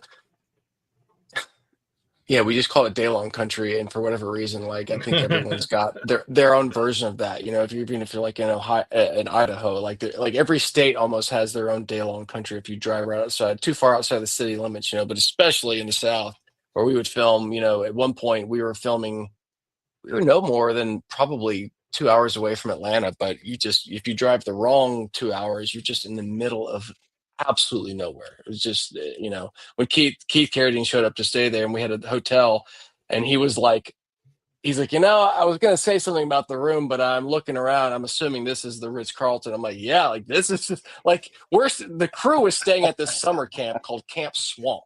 So we were down literally a summer camp. No, it wasn't a metaphor he was using. Yeah, no, it was a summer camp called Camp Swamp, and that's where the crew was staying in these old, trailers that may or may not have had air conditioning, and the cast was in this hotel. Yeah, but the hotel was, it was the nicest thing you'd ever seen compared to where we were staying. So I was like, Keith, I'm sorry, man, but this is literally as good as it gets. There's no Airbnbs. There's nothing nicer than this place. Nothing, right here. Yeah, even if we could afford it, it wasn't out there. Yeah, exactly. It was not even the money. It was like, dude, even if we had all the money in the world, there's nothing out here. You can bring your own, trailer, I guess, but this is it, dude. I figured he would have been at least used to the humidity, since he did play Agent Lundy. I just had to bring that up, just real quick. But I have to ask, working with Keith, like, just in the couple of interviews I saw, the dude seems like he's just fucking awesome. He's the real deal, man. I love it when the people that seem like they're cool actually are like really fucking kind of cool. Keith is really cool, like as a human being. He came out, man. He read the script and said, man, I've never seen anything like this. I want to be a part of it. He's like, I want to help you young kids out, and stuff like that, which is awesome to have someone like him believe in the project. It's like, oh shit, like this is serious. Like, I mean, if Keith Carradine likes the movie, maybe the movie's actually good, you know? It's like one of those kind of feelings, you know? So it's exciting. And he was great. He came in a master craftsman and just like, yeah, I was taking notes, man. I wasn't directing as much as I was learning, for sure. I was asking questions. Nice. Keith, if you hear this, like, great job, but he didn't steal the thunder. Like, he was part of the thunder, but he didn't steal any thunder. Yeah, he met him. Yeah, no, I totally agree. He met because they had brought so much energy. I mean, really, the scene, one of the most disturbing scenes for me is when they're talking in his face, this long oneer, and that I do a wide lens and I smush their faces together, like absurdly so. And it's just so uncomfortable. And then I just let it roll. And then I remember I was watching that scene, and you know, Keith is just kicking ass. He doesn't say a word for like a minute and a half, and he's just like, he's got the presence. But then Brendon grabs him, and he grabs him by the jaw, and he goes, "Give me an amen." He goes, "Amen." Like he plays like a puppet. I was so freaking skeeved out. I mean, we have been murdering people for weeks, but that moment I was like, "Ugh, gross." And so I was like, "We have to do the movie." I was scared. That's definitely going in, yeah. And I think that was improv. That was your move, man. That was 100% improv. Yeah. Well, you can when Keith lays the groundwork. I mean, Keith is it's all on Keith making that comfort on set, because he landed in like on set, and the first thing he wanted to do was talk to Nick and go over the music, and the second thing he wanted to do was take his boys to dinner. And so he took us all out to dinner so that we could all actually get to know each other the night before we had to shoot, so that there would be that comfort on set. There wasn't the standoffish of like, oh, I'm going to grab Keith Carradine. It was like, no, I'm grabbing my dad. Yeah. Well, that's weird too. I'm grabbing this sorry some bitch who squirted us into existence. There you go. I love it. That's right. Got it. Oh man, I put some weird words in there. Man, that's saying them. That was so fun.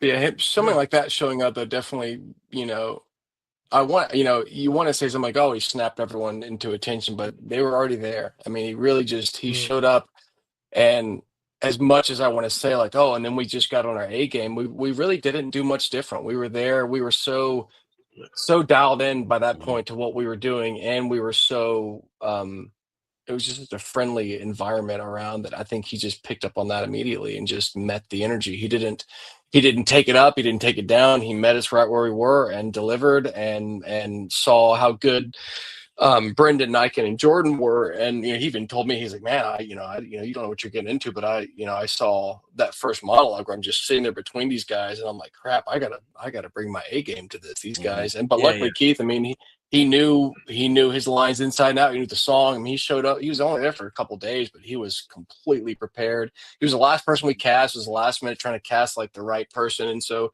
but he showed up like off book, ready to go, sang the song, knew everything, and had this biggest smile on his face in between takes. The nicest person that I've met. His presence it felt like a blessing. Like we were blessed by the film gods of like, you are doing good, and like this is a positive thing to do, because it was like we're out there fighting for our freaking lives out there for weeks, you know. And then he shows up and it's like, okay, like this, we have belief, this is like something cool. And like and it was really fun too, is like these guys, that's the most important scene in the movie, right? And it's like 20 minutes of just yapping, just people talking to each other, right? It's supposed to be the big climax, but we've dunked the movie and they have to just hang in there.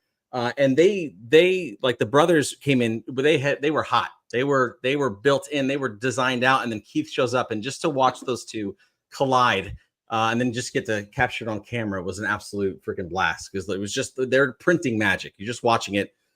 I'm just capturing what they're doing. You know, it was a blessed experience. It was really, really cool. It was really, really cool. And just to see them just dial in take after take, we were just like, they were just in it for so long. So yeah, it was a lot of cool momentum, good vibes. He knew music too. I mean, his family history and his story, like, I mean, he would just tell stories, and like, you know, we've all been around people that name drop and just kind of like, okay, but he would tell these stories about the biggest names ever. But when he would say it, he's like, oh, I'm doing this show and me and Bobby are out there. And then Willie, I'm like, I'm 99% sure he means Bob Dylan and Willie Nelson. I think that's, and then like, yeah, that's what he meant, you know. And then He just knew, but that's his whole life. There Though. was Like, bullshit. yeah, he was just talking normal. Yeah. That just, it was like, oh yeah, and it was so funny. He picked up my guitar. He's like, I have this exact same guitar, and mine is like 20 serial numbers before this, and he sent me a picture of it later on. I was like, yep, there it is. He has the same one. Wow. He's like the most real deal salt of the earth guy that there is, man. Yeah, Nick and Keith got they bonded. There were some magic sparks going on in the creative department between those two. So I just get out of the way and just let them just do their magic. It was awesome. Yeah, when we were at the SAG, screening and Q&A, before we went on, Keith has been to Nick's ear about help producing future music. Like he's like, oh, I think I want to get you in on this stuff. Yes. It's insane. Like he's just like, oh yeah, you're family now. Like come in, let's write more music together. Hell yeah. Yeah, it's cool. It's cool. Yeah, it was a great experience. He definitely like it. I mean, he's got, he'll tell you he's got like 2 lives, that one was living life a certain way, and then he got, remarried later in life and had when he was on Daylong, he had a 2-year-old son. And so, he just had a, child. Wow. He had like, a first family and a first life. And then kind of, they grew up and moved out, and he kind of kept doing his thing. And then he got married again, and then ended up having a child later. And so it is like looking at like a new dad, but through the lens of a 75-year-old guy. It's like he is so grateful for the life that he has, and so grateful that he's getting a chance to do it again. And just, you just feel that being around him, that he's just so excited to be doing these things.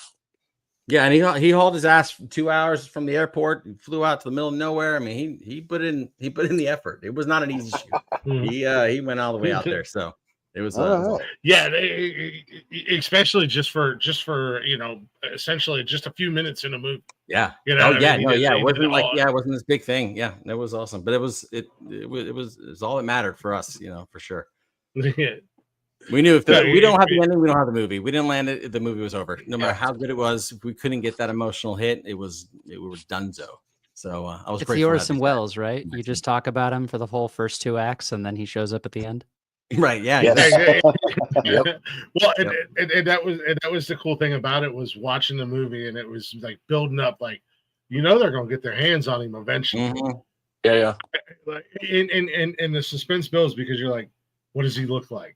What is he going to be like? What is it that this dude gave his 3 unborn sons' souls away for? Like, and to see him, where he was and how he looked. And I don't want to give too much away for anybody who hasn't seen the movie yet, but to see, it's just like, wow, you did all that for this, and but it all makes sense when you watch the movie, why he is where he is, and everything. So from start to finish, got it. That was the design. That was awesome. Yeah, we wanted it. It was like the final boss of a video game, and it was everything pointed to this big moment, and then we just pull the rug out, and just you have to deal with it, and it just spirals out from there, which was fun. So that was the other thing. We did. Yeah, that was the goal. So that was the other thing. I'm like, that was kind of a letdown. I was really expecting something big here. Yeah.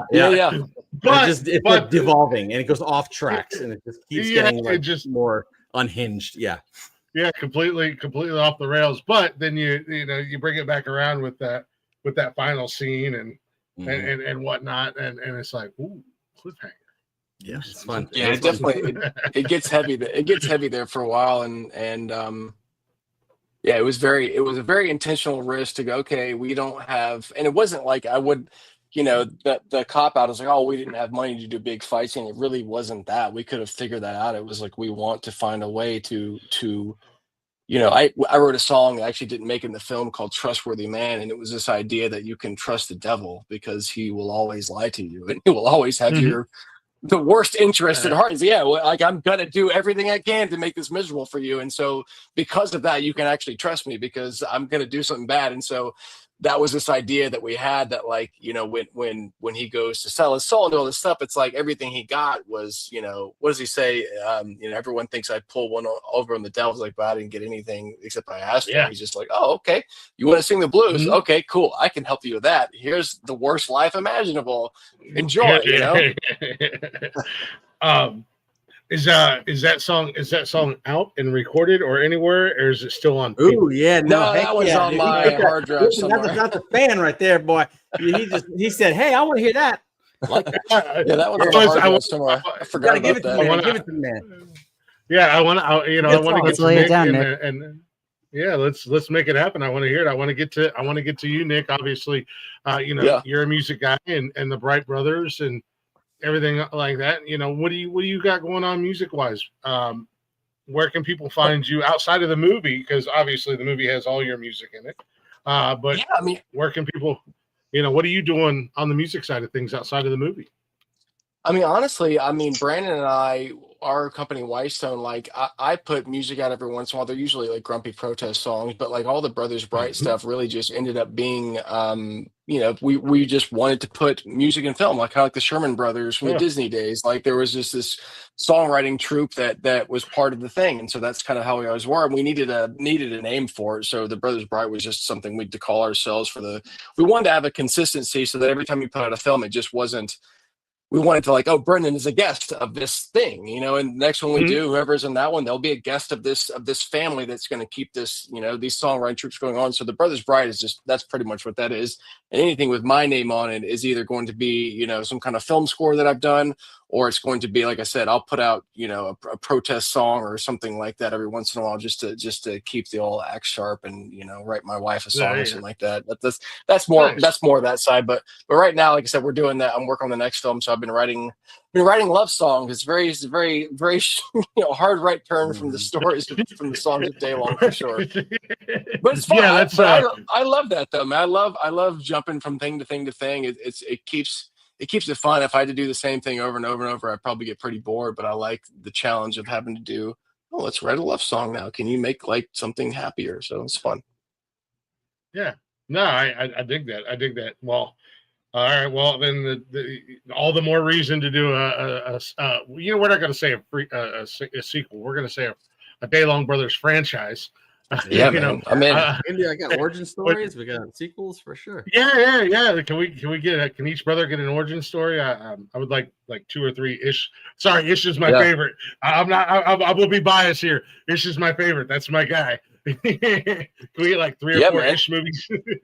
I would absolutely. Do that we need him in the Appalachian before he will lead the journey of him going to find each of the brothers. So there's got to be the movie where he goes and gets Enoch, and the movie where he goes and gets Yeah. I'm gonna give you the first 2 minutes of the Daylong sequel.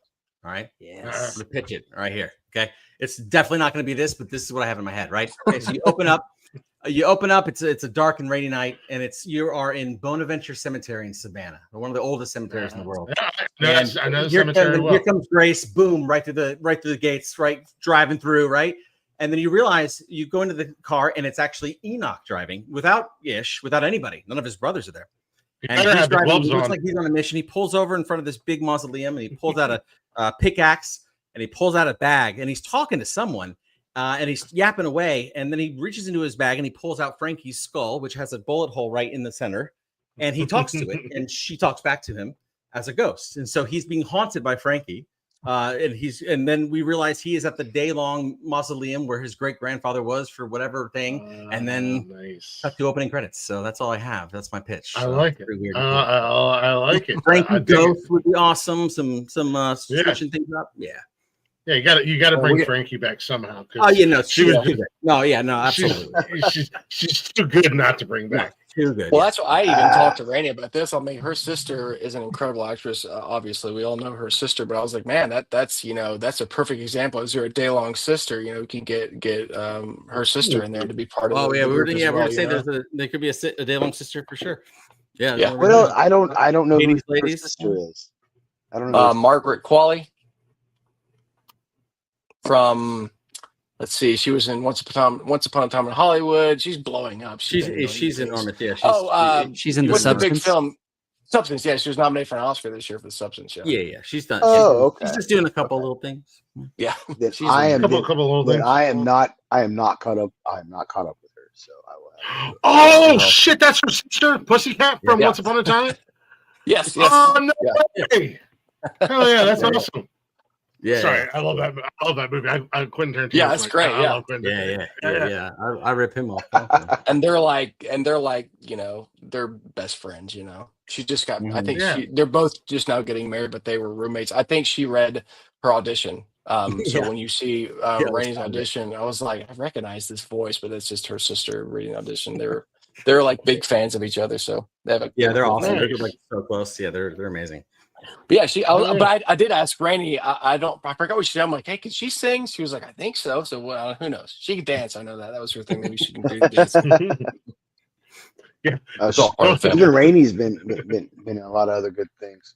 Yeah, Rainey's always working. Yeah, Rainey's got stuff going on for sure. Nice. All these guys. I'm every time I see these guys, I'm grumpy that they're not household names, because I just, I've worked with all kinds of people, and when I walked off the set of Daylong, I was like, I'm sure there's other people that are just as good, but I don't think there's anyone better than this. You know what I mean? Mm-hmm. Like you're not looking around going, well, I think I'd like a better, I'd like a better Ish or a better. No, it's like, no, there's different variations of that, but there's right no here, one Nick. than that cast, Right here. Yeah, but that's the truth though. It's like I just walked off set thinking this is as good as it gets. You're just going to get different variations of this, but we're not going to like go up some next level and find better talent like these guys. Usually, and like when you're, like to put it bluntly, when you're independent filmmaking, you can only afford certain things and certain people, and so sometimes when you're starting out, you don't have the highest talent, and you're like, you feel like you're limited by this on-screen talent, Yeah, and it's just an excuse to tell yourself because you're really bad, but like you just say all the actors are bad. So like Brendon, plug your ears. Well, no, but not every filmmaker gets it. I mean, you've done this, and that's how you start out. But like when you get to a point where I feel like it's a privilege to get to work with craftsmen, where I'm like I'm not sitting here going, is it going to be good or bad, right? Like that's usually like, oh, is it a good or bad take? It's just more of like, what's the best version? Like, now we're just experimenting and playing, and there's not a good or bad. It's just better in like what we like, and that's a whole different game when you're directing. It's like this collaboration versus like trying to get the actor to not be bad. You get to like just collaborate, and I love it. And so it was a gift for me to be able to have my entire cast were absolutely brilliant. I had to keep up with them, and so it was just absolutely delightful. And I know what it's like the other way around. So it's just I appreciate that greatly. That is what's maddening though. You're like, I look at them and go, I don't understand how every casting director has not picked all these guys up and put them in everything. It drives me crazy. Well, there's so many things out there being made. I'm like, there's anyway. No, that's the thing. If you see the guys, Brendon, if we see you in something else down the road, which I hope we do, in all honesty, it's gonna be that game that that everybody plays when you're watching a movie or a television show. Where do I know that guy from? Yeah. Like you're always gonna be Ish, man. Like that, for fans like me, you're 100%. Always gonna be Ish to me. And down the line, say there's 5 movies. If Brendon and Nick decide that they're gonna get another actor to play Ish, well, unless you said you didn't want to be Ish anymore. I will murder someone. Right. I will murder someone. It would be a coming to Georgia, and I'm burning your houses down. And the same thing goes for Abe and Enoch. Like you can't replace the brothers. At this point, like it's like Robert Downey Jr. playing Iron Man. Nobody else. Yes, it's iconic. There's nothing else. Yeah. You can't imagine someone else playing that. Yeah, that's for sure, Brendon. For sure. You're so good, Brendon. Brendon, you're so good. I like working with you. So I'll Venmo you all after the interview. Don't forget you guys can catch Brendon. Brendon did voiceover for a video game, Resident Evil. Really? I did, and the performance for Resident Evil. Dope. That was my COVID survival job. Because it turns out that like the I don't know if I can talk about. Oh man! I did a lot of different things on that movie or on that video game during COVID because not everybody was available because COVID. So I ended up basically spending my whole COVID alone in a warehouse wearing the performance capture dots and interesting. a lot of that video game, which was very fun. But my other most recent movie is with Ron Perlman, and it's called Succubus. And speaking of like ballsy independent films that you either are in or out in the first couple seconds, it starts as a screen movie. So the whole first 20 minutes is 2 takes using a cell phone and a laptop. And then I get sucked into the world of the computer, and then we go full cinematic. And the rest of the movie is a hybrid between the mixed media of the actual diegetic devices and then the cinematic filmmaking. The cinematics looks fucking awesome. It's rad. Jimmy Woo's the cinematographer on that, and it's what he pulled off in 14 days with no budget is insane. It's got this wash to it that just brings down the mood in the aesthetic kind of way, though. I'm looking at, as you're talking about it, I looked it up on IMDb and I'm looking at screenshots. I'm like, I know what I'm watching later today. So yeah. I love Ron Perlman. I love Ron Perlman. Yes. So yeah. Another legend. I've been very lucky to work with a lot of legends.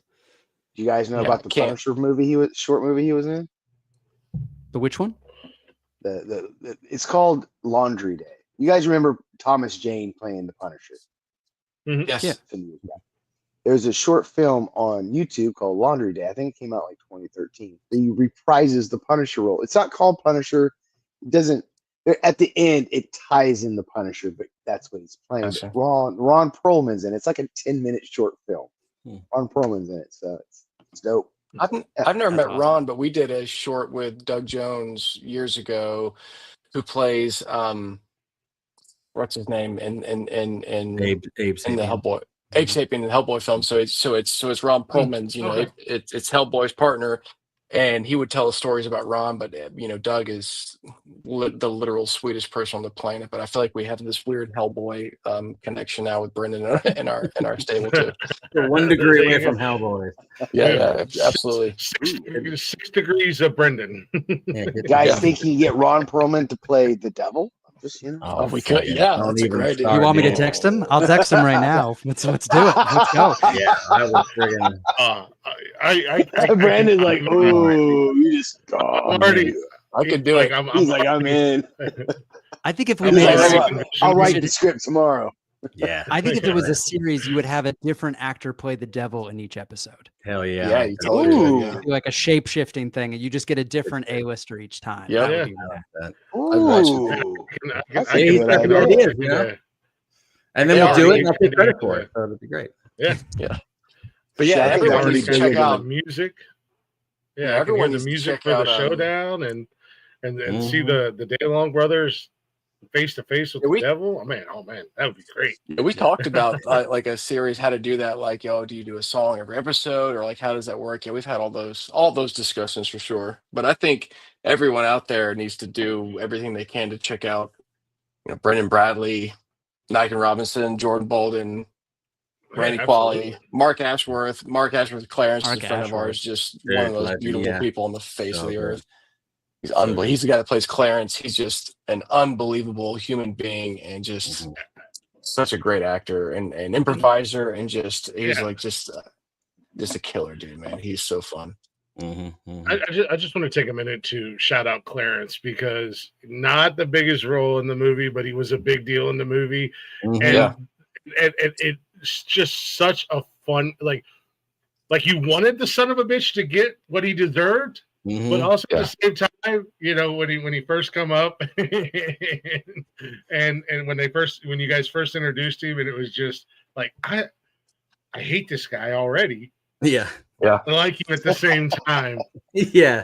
He's such a goofus. Yeah. No, I love it. That's an asshole. That's Mark doing such a great job too of just bringing that character to life. Mark, I remember he said, "Can I have a Coke now?" And I was like, okay. It was like, except you look, he's got this long cut for no reason other than he's like, I just think it'll play. So that's first Mark, time I worked with Mark. It was I worked with Mark years ago. I was but a child, and he was doing this role of a janitor. It was just a small thing, and he came in limping, and I was like, "What's up? Are you good?" And he's like, "Oh yeah, I put a rock in my shoe to make my limp feel more real." I'm like, "Fucking what? Okay, wow, that's okay. That's acting. Okay, that was my first Like that's awesome. So yeah, just that's the kind of guy he is. He puts in effort and well, just I mean, a testament as a human being. He was the first time we actually saw him. He was an extra on a Waco Sleeper. We did like a music video kind of thing, and he was just an extra, just one guy amongst 10 of these kind of almost like chain gang members, and just hanging around on set and talking to him as a human being. I was like, this is like the nicest person in the world. Such a humble guy. But the role of an extra on this thing was not like he's having to do much heavy lifting. But then we found out like he would just kind of go into character and sing and be goofy. And we're like, we gotta see if he wants to do something else. And so we put him in that. And then it turned into like, what all can we put Mark in? I put him in everything, yeah. And so when we were doing this film, we were casting it, and we got an audition from someone that we really liked, and I was like, man, this is this is a really cool.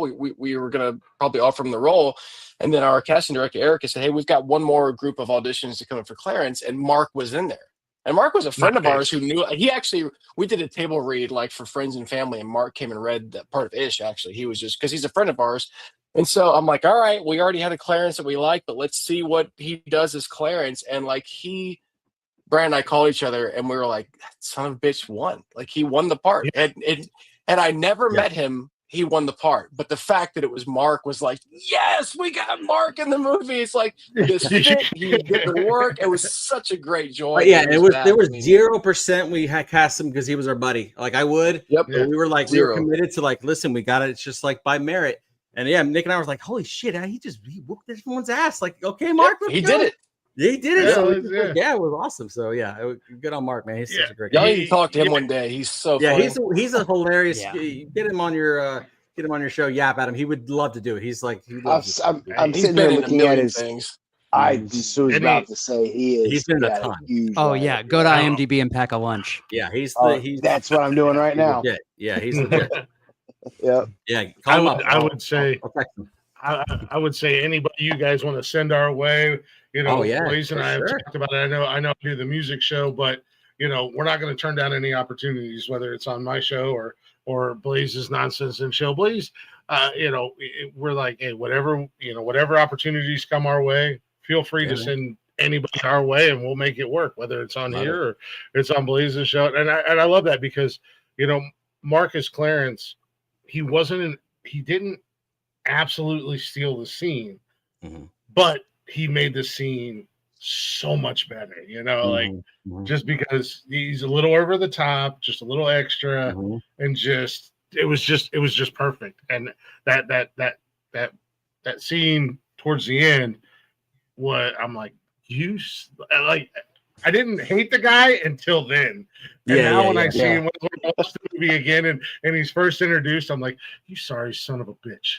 Oh, you're gonna get it.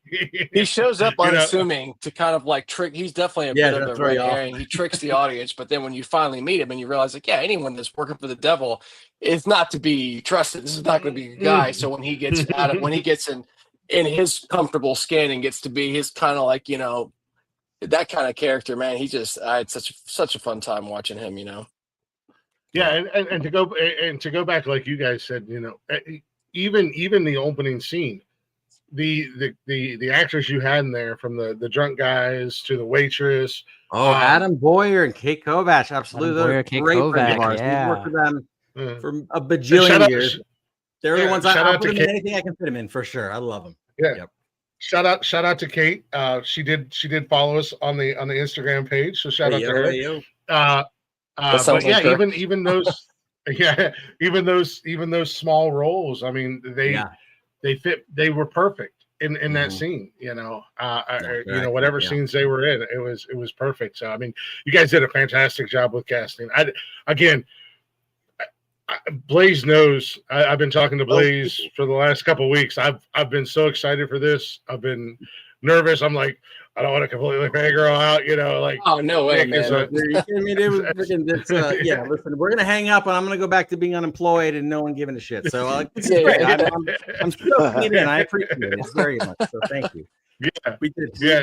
We wanted people to enjoy it, So I reached out to Nick and he was, and I hate sometimes text is interpreted wrong, and I was like, obviously I wanted Nick here, but I think across the text it came across like I just wanted the brothers, and he was like, and I'll be there too, and I'm like, yeah, like absolutely. I was like, well, I gotta find them, but you know, getting track of everyone's difficult sometimes. Like it's just how it is, you know. Everyone's doing their thing. It's a thing. That's all right. Ish is the only brother I was worried about. There you go. Yeah, right. Fanboy number one right here. I love it. Yeah. You got to do Ish cosplay. All right, you got to do Ish cosplay for your, for the con. Yeah, I mean, you already got the beard. You already got the beard. There you go. Listen, you guys are the con. I may, Brendon, I may show up as Ish. I'm just saying. Please do. You would be the second. Yeah, there was one film. Nick's mom dressed up as Ish on Halloween. We had a film on Halloween. My mom is a retired nurse. She's a retired nurse, and so we needed a medic for a few days. And like, hey, mom, you want to come out and just be on set, and you can, if they don't get stung by a bee, that kind of thing. She's like, all right. So she comes out there, and then ended up staying almost the whole time. She just had a blast. She's retired. She's like, I have nothing to do. So she just kind of watched this and had fun. And then, we literally filmed on Halloween night, and everyone showed up in costume, and she was dressed as Ish. She just had the whole costume. I was like, it was amazing. That is her in a nutshell, man. That's what she does. Amazing. And Blaze, I know what I'm doing for Halloween this year. There you go. Oh boy. Oh boy. I love it. I'll dress up as Frankie. I'll put you up on my wall. Yes. Yes. You know what? I like it. It's bold choice, and I respect it. Wait, Glick, are you going to go for the tidy whities, or are you going to go for the jean jacket? Oh yeah, which Ish? Right? Yeah. Ooh, tidy whities. Tidy whitey Ish. Pretty iconic. I was going to say the tidy whities are iconic, and I am back in the gym. So if I can get the Ish physique, if I can get the Ish physique, yeah. I'm gonna. Wow, this is gonna sound weird, but I'm gonna say it anyways. I'm gonna put a picture up on my wall of you and the tidy whities, and that's gonna be my goal for Halloween. I love this. This is very special. The only wall I've ever been on, and it's the only wall I want to be on. Although when we were shooting that scene, we were in a real body shop. And the owner of that body shop just took like a kinship to me. He just thought we were like kindred spirits. So he took me through all of his porn collection that was scattered throughout this body shop. And we're talking like old porn. Like if you touched these pages, they would have disintegrated in your fingers. Like it's probably valuable now, right? Like it's like well now. So I think they're a bit too used to be collector's items. Fair enough. Okay. Used condition. All right. You know, I didn't think about it until now. Blaze, I think Ish might be my spirit animal. Oh yeah. I'm so funny. The second you said that, Brendon, I have the picture. I'm looking at it right now where like again, he's never been on a movie. He has no idea about how a film sets goes, but he just walks up to Brendon in between takes. He's like, come here and look at this. And I'm staring at a picture of him with your classic body shop with a girl calendar, and he's doing this, and Brendon's just kind of standing there looking at him. It's an amazing picture. I wish I could like drop it in the chat or something. It's so funny. If you want to send it over in the email, Blaze, can you grab it out of the email? I know you're pretty quicker. Speaking of which, I was going to ask you, you sent me over the outtakes. Obviously, I want to, or the diner scene. I would love to share that with the guys. I was trying to pull it. I was trying to put it into the assets, but it's a little bit too big to go into. Sorry, it was pull up on the screen. Yeah. So, but if it's all right with you guys, outside of sharing it with the guys, would love to share it as part of, some of the stuff that we'll put together down the road with having you guys on here, but. No, like I said, I know. I started to say it, and I was like, this is going to sound really weird, but I absolutely. Please, we got to find a Halloween party, so I'm going to go. That was such a great. It was such a great scene. And such a random scene of them in the garage, and it just was like, what is happening here? And he's like little Al, so he's not so little though. It's a joke. Well, it's not funny. It's a joke. You're not very funny. Yeah. You're not very funny. I just need some comedy right there as well, because we're in such a dark night of the soul for the characters, and it's nice to have just some absurdity and get back to the like idiocy of the brothers before we go on the next chapter. The final thing, exactly. And that's the great thing about it, because you have you and Enoch, and you guys are doing your thing, and then Abe's just being Abe. And you guys are having your back and forth, and he comes out with the record and everything, and you two are still going back and forth while he's in super serious mode. It's awesome. I love it. All right, so I have that picture uploaded, and it's right here. Yes. It's porn viewing time, boys. Yeah, no, that one set was a 2-man party over there. But he was like, "Hey, look at this place." I'm like, I have to get this because it was just so funny. Yeah. Yeah. But he was giving me jerky. He was giving me homemade moonshine. Like he and I were about to become best friends. Yeah.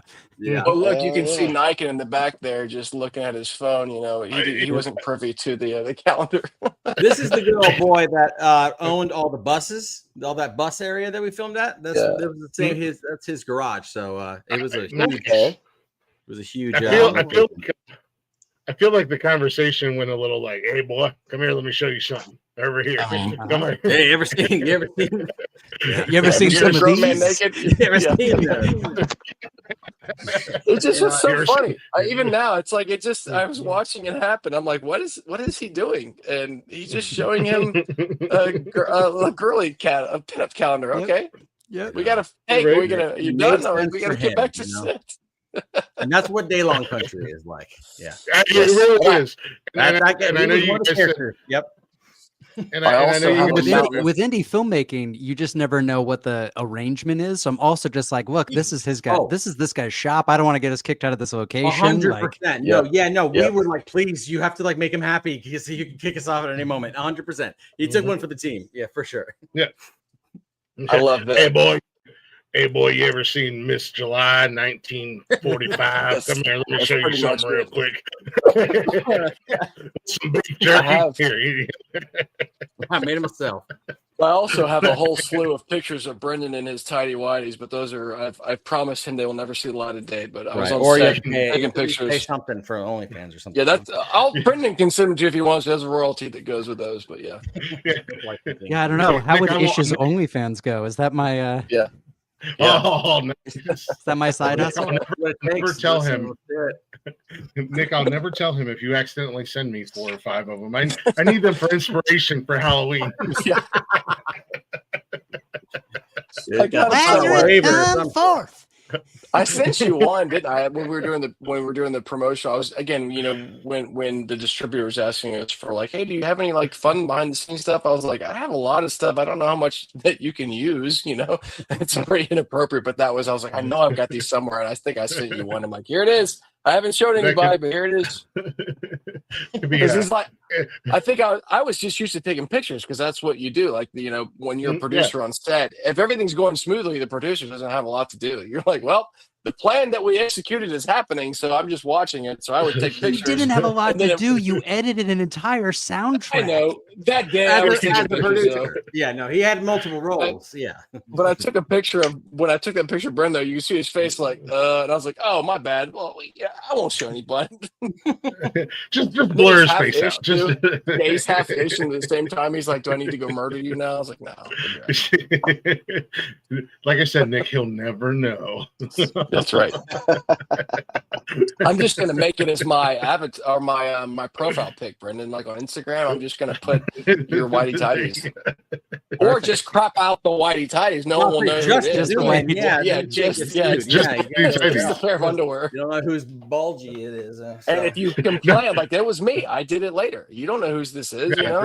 There's no redeeming moles or freckles right there. It's just the whitey tidies. It could be anyone's whitey tidies, Brendon. Why do you think they're yours? Anybody. Definitely. As a single guy, it'd be an interesting conversation piece. Like, why do you have pictures of a dude in his underwear in your bathroom? It's hilarious. Why don't you? Yeah. Why don't? Yeah. Why don't you? Yeah. I do. Hashtag goals. What's your problem? Yes, absolutely. Yeah. Get on my level, man. I want to look this insane, but completely normal at the same time. I want to circle back. I want to circle back to something real quick that was mentioned. I know this is totally off track. I'm going off track. Yeah. It's been in the back of my mind. I'm geeking out over it. Brendon, tell me about your beer making, my friend. My beer making? Yes. Yeah, hell yeah. Brendon is a home brewer, so right there, I was a home brewer for many, many years, and then I had to give up home brewing, unfortunately. But I used to take a 5-gallon Sparkletts container. You know, the thing they you put on the water cooler in an office. Mm-hmm. Yeah. And I would get that filled up, and then I would cork it, and then I would make a different mash every month, and that would get you approximately 200 beers. And they'd come out to like 15 cents a piece, and you would either have a really good batch or you would have a very sad batch. So there was a pumpkin mash that I made once that tasted like chewing tobacco, which was regrettable. Not great. And then I did a gluten-free kind of Hefeweizen that I called Glue Moon because it was gluten-free Blue Moon. And then I was really into some porters for a while. I love an IPA, especially with a mosaic hop. So that's always going to be something I cycled in. But yeah, I am IPA guy. Yes. Yeah. Do you like the West Coast style or the hazy? West Coast style. I do like hazy, but I am more West Coast style. That's where I kind of learned. I just like I like the clean hit. Yes. I like the hops to dance without any interruption. Well, that is poetic. That is far further than I was going to take it. I love beer. I love good tasting beer. I'm a nerd. If I'm in a new place and there's a brewery I've never heard of, it's like, let's go. Always. You said you stopped. Why'd you stop? Piece of it. I mean, it's a sad story, but I was in the Eaton Fires in Pasadena earlier this year. Oh, I don't know what that is. Like 87% of a city in California burned down. Yeah. Oh, when you phrase it like that didn't click. I'm sorry. Yeah. I'm sorry. Yeah, dude. Yeah, we knew you knew. I feel like a dick now. It's fine. No worries. We knew you knew. That's why it made it funny. Yeah. Blaze, do you not watch Glick's House of Music? Do you not watch Glick's House of Music? Jules and I talked all about it. A very good friend of ours here. I know of the fires. I know of the fires. I knew of the fires from a different perspective. Yes. Yeah. No, but look, it happened to 12,000 families. We consider ourselves really, really lucky. But like, it means that basically, like, everything in my life 12,000 is going. Gotcha. So the beer is the least of your worries, basically. Is what you're saying. I can get more beer. I can figure that part out. All right. Send for anyone watching, you can send Brendon beer money at his Venmo. Yeah, I would take that. There's buymeacoffee.com, but there isn't buymeabeer.com. And I think we're about to invent it, Blaze. That is genius. We should do that immediately. Yeah. Well, we could mypubtab.com. Daylong beer tab. Yeah, Daylong brew. Sensical Daylong beer. Yeah. What would be in a Daylong beer? How would you design a Daylong beer? Oh Lord. Well, you were really all about the cedar toothpicks. You gave me these mesquite cedar toothpicks, so I think it would have to be barreled. So I think what you would want to start with probably what I would do is go for a very like piss pale ale. Okay. And then I would dry hop it with something just bitter as hell, like a piney elder. And then I would barrel that in mesquite cedar. Okay. And I think that captures the essence of it. Grittiness of Daylong country with all the little flavors. Yeah. Hell yeah. I was thinking of something that tasted like inbreeding and regret. Yeah. Mixed with a little it's bit just of meth. It's just Coors. It's all it is. Coors Light. That's all it is. It's water. Coors Light soaked in a bourbon barrel. Yep. You know, it's funny. Nice. That's not the first. There's a local brewery down the road from our office, and one of the short films. Again, honestly, probably actually the very first one we did that had music in it like that was a thing called a Waco Sleeper, and they named a beer after that. So we have a. It's not the first Whitestone beer that we have. Yeah, they have a Waco Sleeper. That is beer. where Brandon took me when I first arrived at Whitestone Manor. That's right. Oh yeah, nice. Yeah. What's the name of that place, Brandon?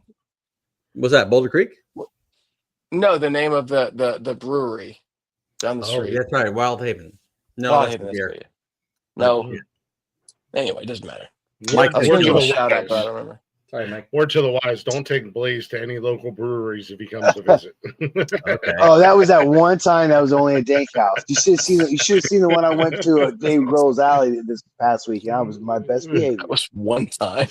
This one time. It was the one time. It was just one time. It was one time.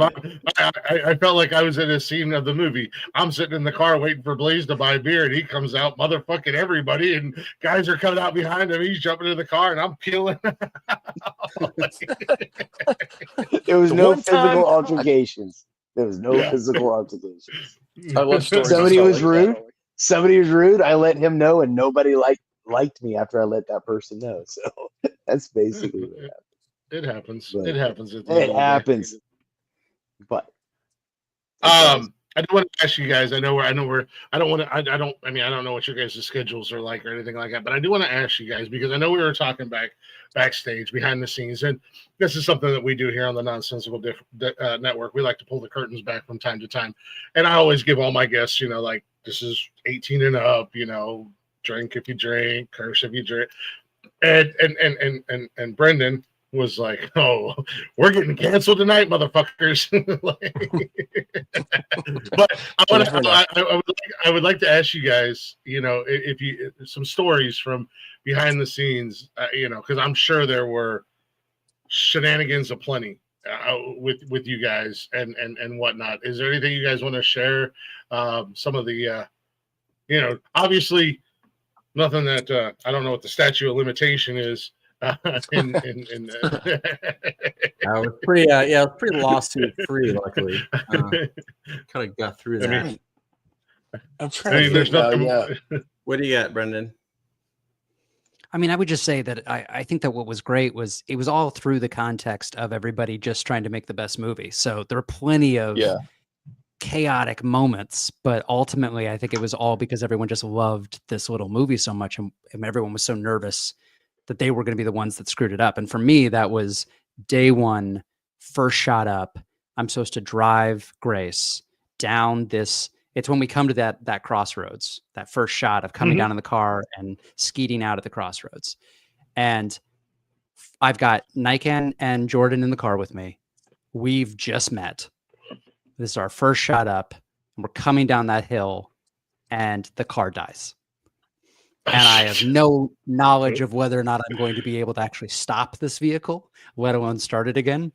And so the very first shot of the movie, I was basically barreling down this hill towards the camera that was on this rig to be able to lift it up. And I'm like, I'm going to hit the camera, break the camera, ruin the entire movie. And this car is not going to stop. And then I'm going to kill my two co-stars.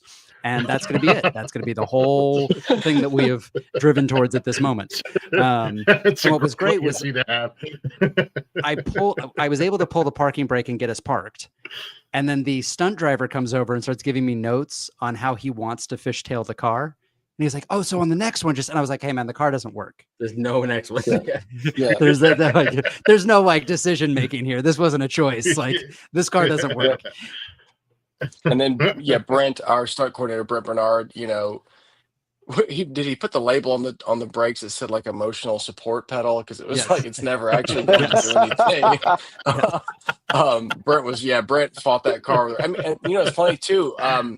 Now that you mentioned that, that day the red car, Clarence's car, stopped working as well, and that was like an actual show car. Rented it like a real company, brought that to set, and it died. And we're like, God dang it! Like we both these cars don't freaking work in this movie, and we got to shoot this freaking day out. And it was like we're pushing cars to make it work. It was such a that one take of Clarence pulling up is like the only one we got because his car broke down as well. So it was one of those fraught with errors pushing the car into the shot and letting it roll. You rolled it into place. Yeah, you all like ran with it and then peeled off into the woods so we could get the shot. Movie magic. Yeah, just throwing a land shark. Just any direction. Speaking of into the woods, Rainey, I don't want to embarrass you, but I'm going to embarrass you.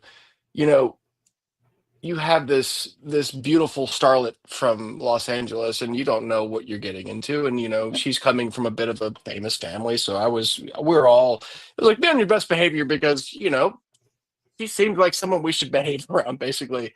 But I don't think anything could have been further from the truth. She was about the biggest trooper there was. It was whatever preconceived notions I had in my head about who she would be were completely tossed out the window on her first day of filming, where we're out in the middle of the woods, like filming on this dirt road. And unfortunately for the women on set, it's like, if you got to go to the bathroom, you're going to have to wait for the little bus to go back to base camp in the bathroom. But the guys, you just kind of walk into the woods and you go pee. Well, so I go walk into the woods and I'm about to use the restroom and I hear this noise. And I look over and Rainey is just walking back out, and she has walked into the woods and peed. Just one of the boys just walked back there, did her squat and came back. And I was like, hey, what's going on? And that was her MO for the rest of the time. She was part of the crew for very much. And so much so that when we did her sequence, where the whole death sequence out there, we had a stunt actress to show up to see if she was just kind of on standby. And we ended up being behind schedule because she refused to go to the bathroom in the woods. And so we had to drive her back to wherever base camp was so she could use the bathroom. And Rainey just walks to the corner again and pees in the woods and comes back. And I was like, Rainey, you are super cool and you are always welcome here, man. So Rainey spent a lot of time. Sorry if I embarrassed you.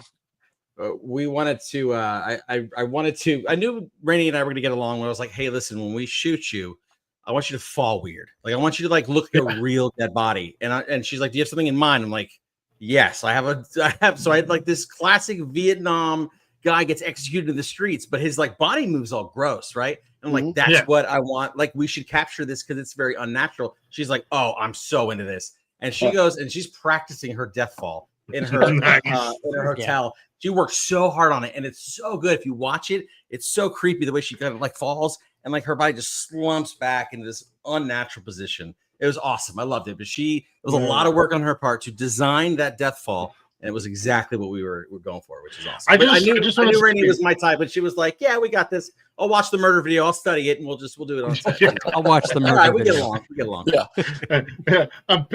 Don't worry. I'm pissing in the woods like one of the guys. I'm watching your murder videos. I'm here for it. She was a Daylong brother for sure. She's a Daylong brother. No diva necessary for sure. No, she was so great in that role. She's a good character. So shout out to Rainey. She's amazing. Sport is what it was. Whatever we're gonna do, that first day, it was really hot in Georgia. It was in the fall, but then all of a sudden, Georgia has that one day where it's like, oh, it's officially cold, and that happened to be the day at the river sequence with her and Enoch, where she like takes off of her dress and is just wearing the undergarment thing, and that was the first day that it was like in the 30s that morning, and I'm like, all right, you got to go strip down and get the thing. She's like, okay. I mean, she just she was truly the best sport. Yeah, not a complaint. Not a single negative thing. She was just like, all right, so let's roll, let's go. And even like recording her song, she would go in there and just be like, oh, and then how's that? It's just like, it was like, well, that was amazing, actually. I don't have much to say. Let's do another one just to see her. And then she would be like, okay. And then just sing this amazing thing and just go, well, how about that? Just, it was very unassuming, And honestly, I mean, that was the same way it was so funny because I recorded Jordan first, not first, but before Rainey for that song. And he, Jordan is very particular and very specific about what he's doing. He just, I would never say he overthought it, but he appropriately thought it. But he was like in his head, this is what I'm going to do. And was just like, let me do this again. And just was really professional about it. And it was so funny because it was the exact opposite. Rainey sang just as good as he did, but she was just like, okay, let's do this. It was so funny watching from the hip. Yeah. Polar opposite approaches, but they both resulted in something magical for sure. Mm-hmm. Yeah, she would be sitting there. Rainey would be just kind of vibing, chilling, and we'd get her on set, and then like you hit action, and she she's Frankie. Like it's just full volume, full Frankie. And then cut, and she's like, cool, were we good? Yeah. I'm like, oh, you're like, yeah. Nice. It's just to see her go in and out was so crazy. At the drop of a hat, every time, never missed a beat. It was crazy to watch. I do want to say real quick. I just want to say real quick, just in case you drop out, Brendon, thank you for being here. Appreciate you, brother. It was great meeting you. Obviously, as a huge fan of Ish and of you, man. I do want to thank you for jumping in here and being a part of this, man. It meant a lot for me, especially as a huge fan of this movie. And it was a pleasure meeting you. And I'm going to tell the guys, Brandon and Nick, the same thing. Welcome to the Nonsensical family, man. Whatever we can do for you guys, love it. Anything we can do for you, man. Don't hesitate to reach out and let me know. Let us know. Blaze Likewise, and I, the guys here. Yeah, man. Us weirdos got to stick together, you know. That's we got to enjoy our weird shit and share our weird art. I love it. So I say let's keep in touch and keep talking for sure. Absolutely. I know. Brendon said his laptop's about to die. So well, I'm also about to die. I'm a 40-year-old man that's just way past his bedtime. If actually that's perfectly fine. If you guys can, and I understand if you do dip out, Brendon. You got anything else you want to add before you die out? Anything you want to say? No, just I think this is so freaking cool. I think the best part about independent film to me is that there's no gatekeeping, right? There's no there's no walls. And like the fact that we can sit here and have this conversation and talk about not just this movie, the love of blues music, the love of other genre films, that to me is the most beautiful part about the art, and the fact that like we get to connect this way and we get to make this film and then get to share this film literally and have conversations with the people we shared it with is my favorite thing in the entire world. So to everybody watching, like, please know that like we love to hear what you like about the movie. Obviously, we don't mind hearing what you don't like about the movie. We know it's a weird film, and so like please know that this is a two-way relationship. This is a dialogue, and the more that we can have that dialogue between artist and audience, I think that's the beauty of the internet. That's the beauty of independent content. Oh yeah, preach, baby. I love it. I concur. Yeah. But doctor, do you concur? For sure. Do you concur? I concur. Why should have concurred? I feel like Brendon's about to grab my face and yell at me to say amen. Yeah. Yeah, preach, baby. Yeah, thank you guys so much for having us on there. I mean, again, it's an honor to talk about. You make these things and you hope that someone, you just want one person to connect with, because it is like, you make something and you put your heart and soul into it and you're like, I think it was what we wanted to do, and I think this works. I hope someone can find it. So just to hear the fact that you guys liked it it's amazing. It made my day. It really did. And I think you're right. I think there's more of y'all out there, but not everyone has a podcast, so you don't know. No one's gonna hit me up in my DMs and tell me something like that. They just, if they like it, they go, oh cool, and I like all kinds of movies, and I don't go reach out to the cast and crew. So the fact that y'all did that is a huge honor. So just thank you so much for that. I appreciate it. Yeah, man, it's what we do. Like when I'm trying to make stuff, I'm thinking about you guys. I'm thinking about someone who's going to be like, whose weird little heart's going to ring when they see this thing. And I feel like I love like seeing connection, seeing somebody enjoy it and like connect with it is like literally the point of making it. Anything else is, a bonus. So I'm just eternally grateful. I love it. I love finding an audience. I love being able to, connect and like, make our weird little things and put them on the internet. It's fun. What else are we doing out here? Yeah, and Blaze can attest to this. I mean, I was barely into the movie. I was already messaging him like, "Bro, you got to check this movie out." It's awesome. I've talked about it a lot on the network. I had already watched it though.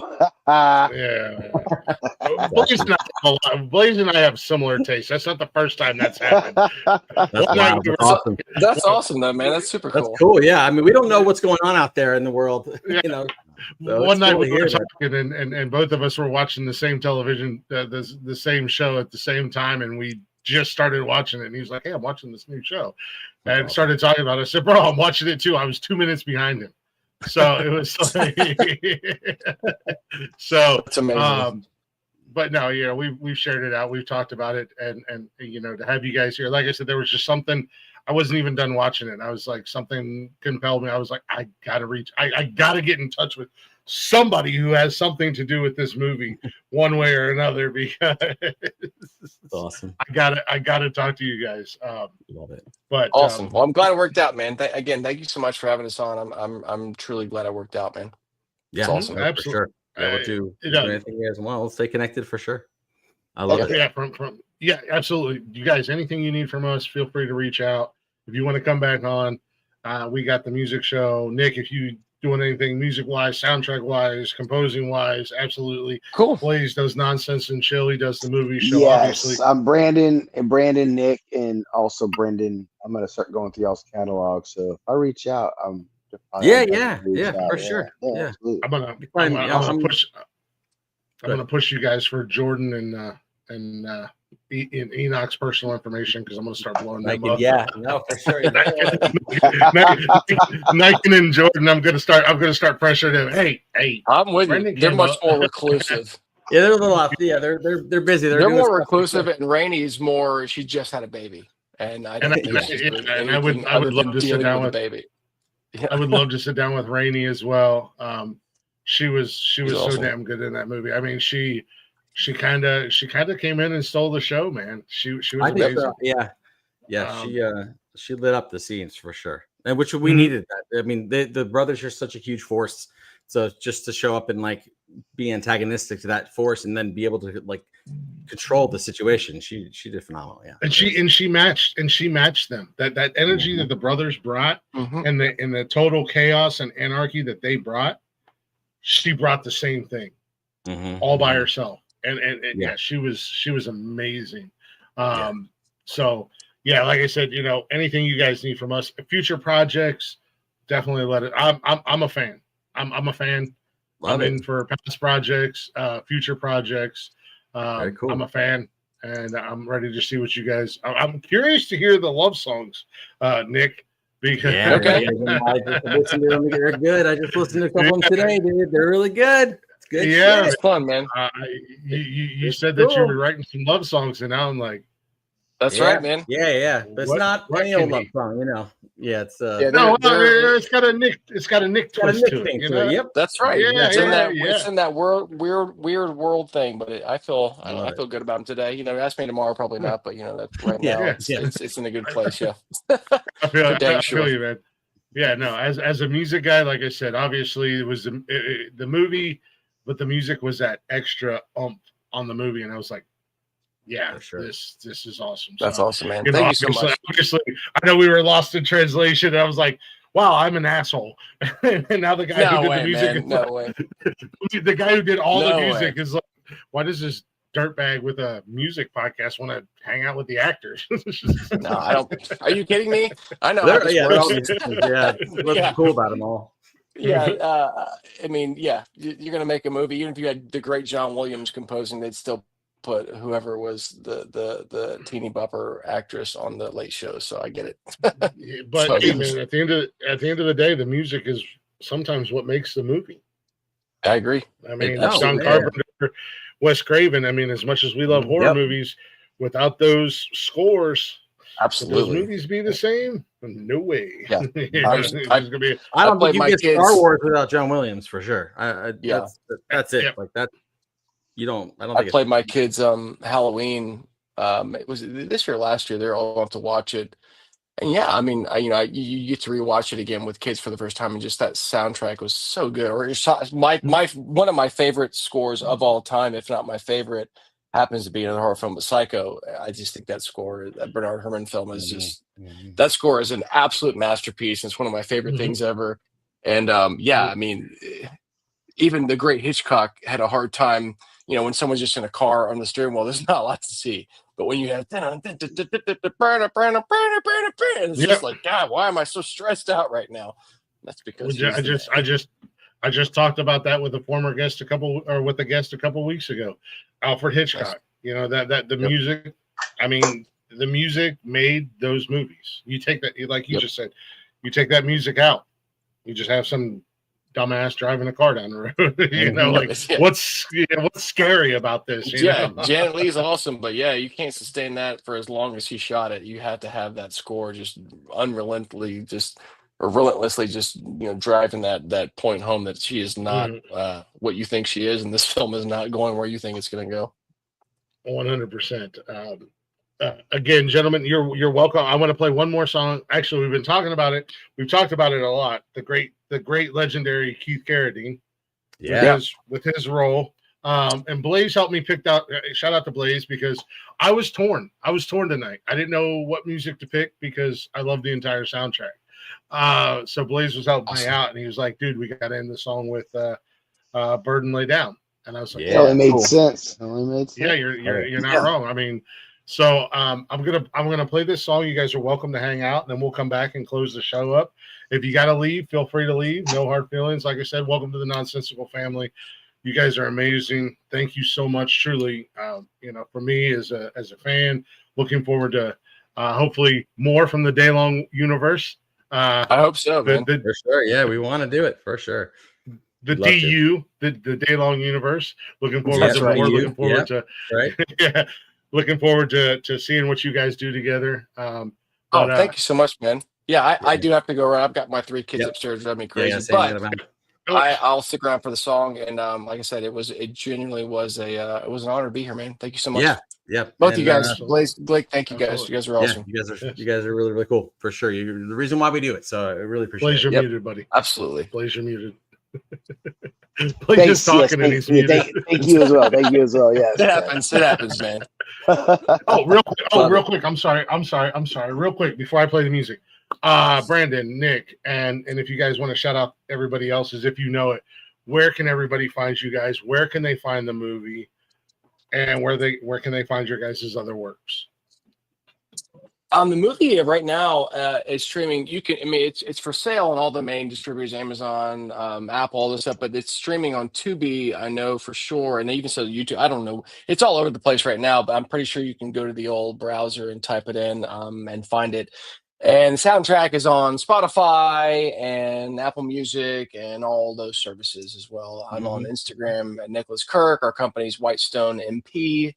Motion pictures, and then Brandon is Brendon McCormick, I believe. Is that right? Yep. That's where we're found. That's us. All for better for worse. Awesome. Yeah, you can dig. Plenty of stuff to dig through. We've been making stuff for a while, so look them up on also from coming from the movie guy. If you just jump on to imdb.com, type these gentlemen's names into the search engine, or just type in Devil and the Daylong Brothers. Go check out their catalogs, check out their filmography. Hell yeah. Love it. Thanks, guys. That's awesome, all you fuckers have to pay for the soundtrack or go find it somewhere else. All I have to do is go to the email. Shout out to Nick. There you go. Want to make sure you had it. I appreciate that, man. You hooked me up. You hooked us up real nice tonight. You had us ready to go, and I appreciate that. Again, without further ado, gentlemen, thank you guys again. If you got to run, feel free to run. Go ahead. Yeah, man. Anything we can do, we're only a message away. Don't be shy. Don't be strangers. And if you need some extras, or if you need somebody to get chopped up in the next, you want to get shot? I'll put a hood on you and shoot you. Yeah, I will gladly get chopped up or shot by Ish. Yeah, I'll stab you, shoot you, whatever you want. Yeah, man. Yeah, I got you. Whatever Ish wants to do to me, he's welcome to. Well, okay, you got it. We'll negotiate the whatever part. Yeah. All right, guys. Thank you. That's amazing. Good night. Love to see you guys.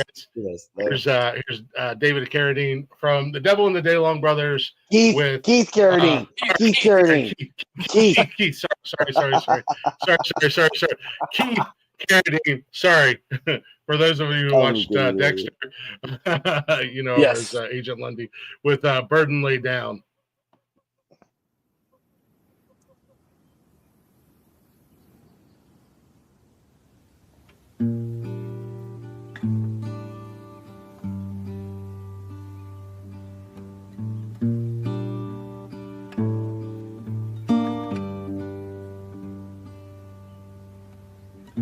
I've got a weight I cannot hold. It pulls from deep within my soul. I try letting go, but it's taking hold. I can't lay this burden down. I can't lay my burden down.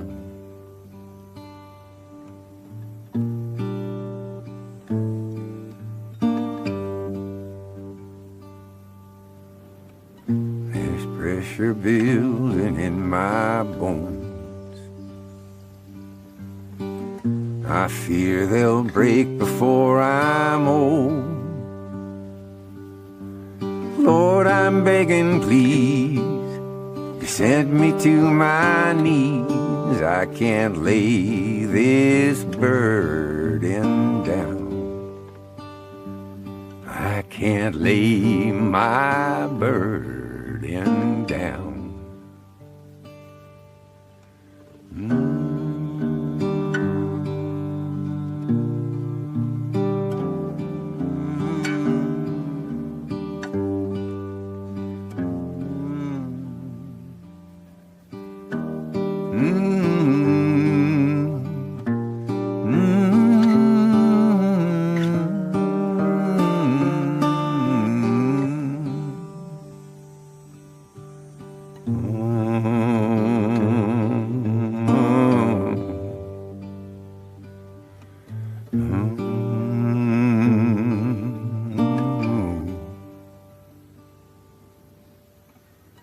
My debt I cannot pay with gold. My blood, my fate are bought and sold.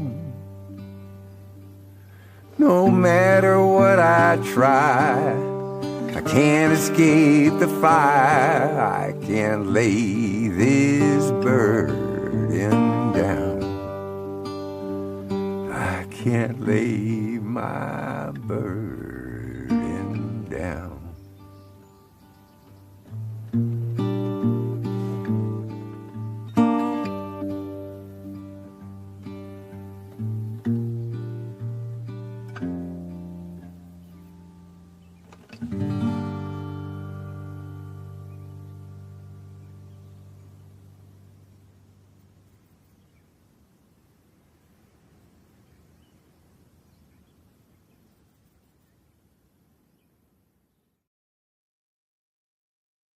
That was a great way to wrap that kind of wrap that whole movie up in a nutshell, man.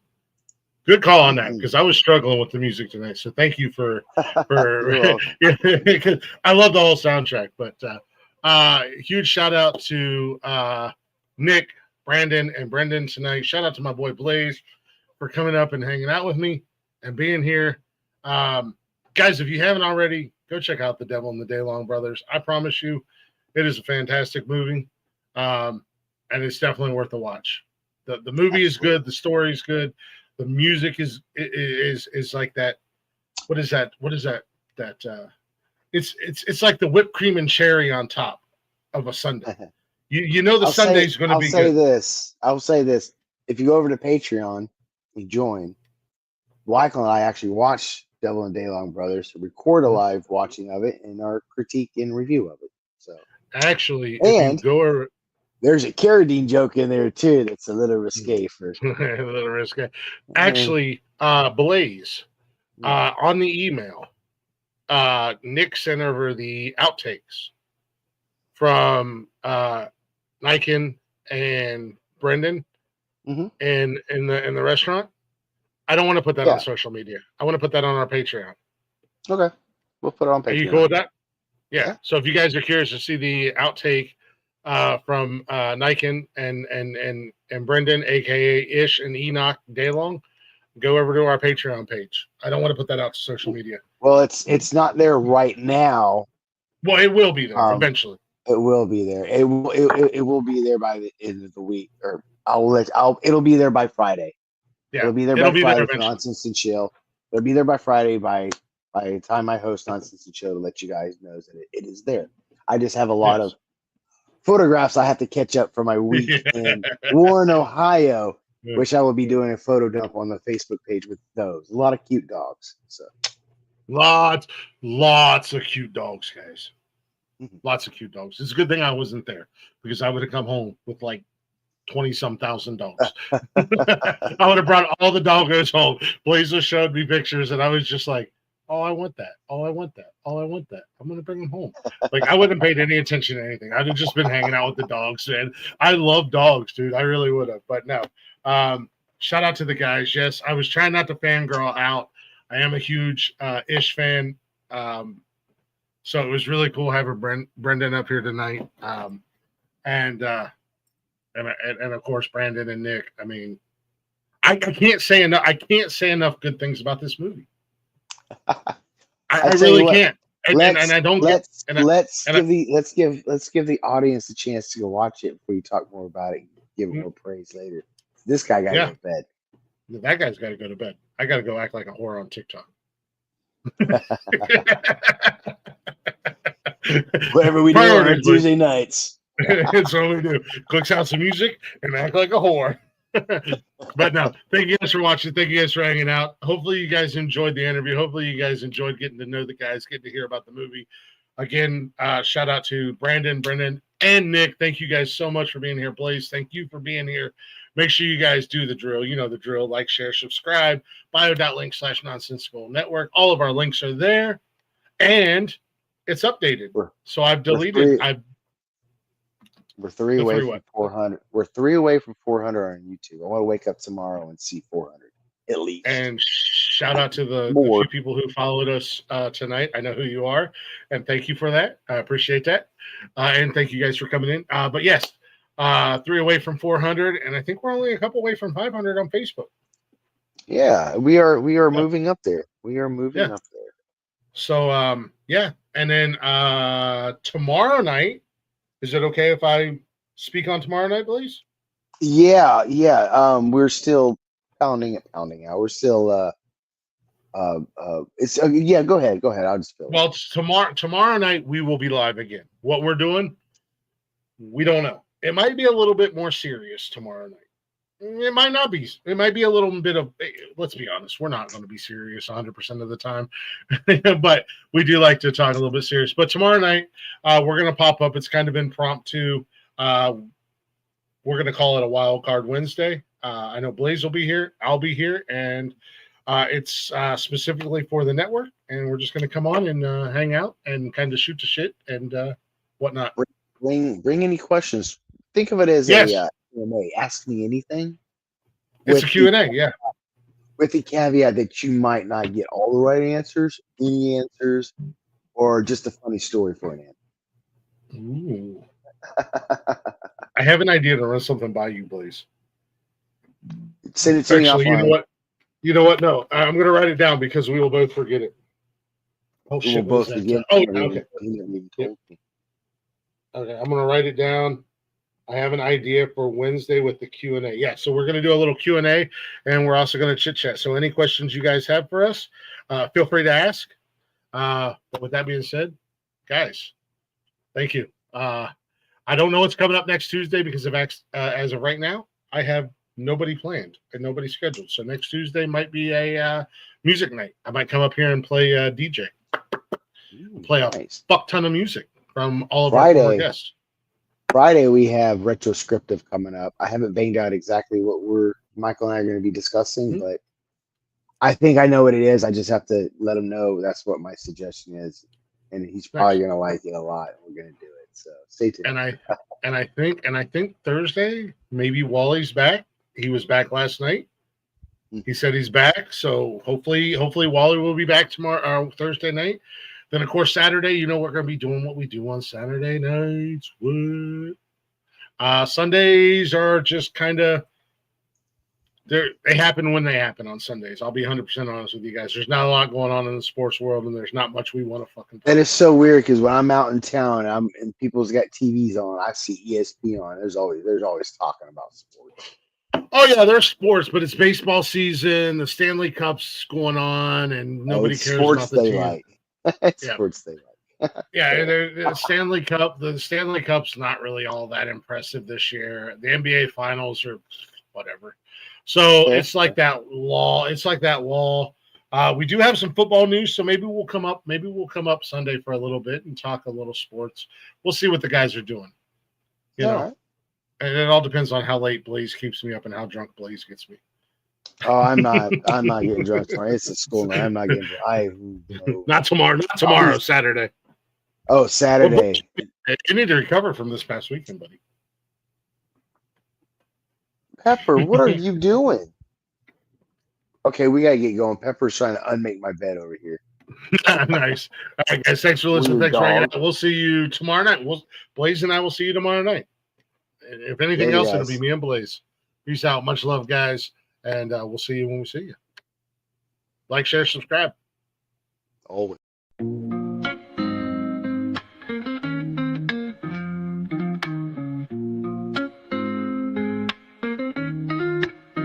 Nonsensical network, different flavor every day. Movie talks, new flicks hitting the display. Microphone magic, musicians spill the praise. From reptiles to motorsports, burning rubber craze. Football clashes, touchdowns, epic plays. New spinning, catching on the latest phase. Gleaming cars, engines roaring up the pace. Street tales, urban stories we embrace. Tune in, every week diverse. Groove to the beats, let the rhythm immerse.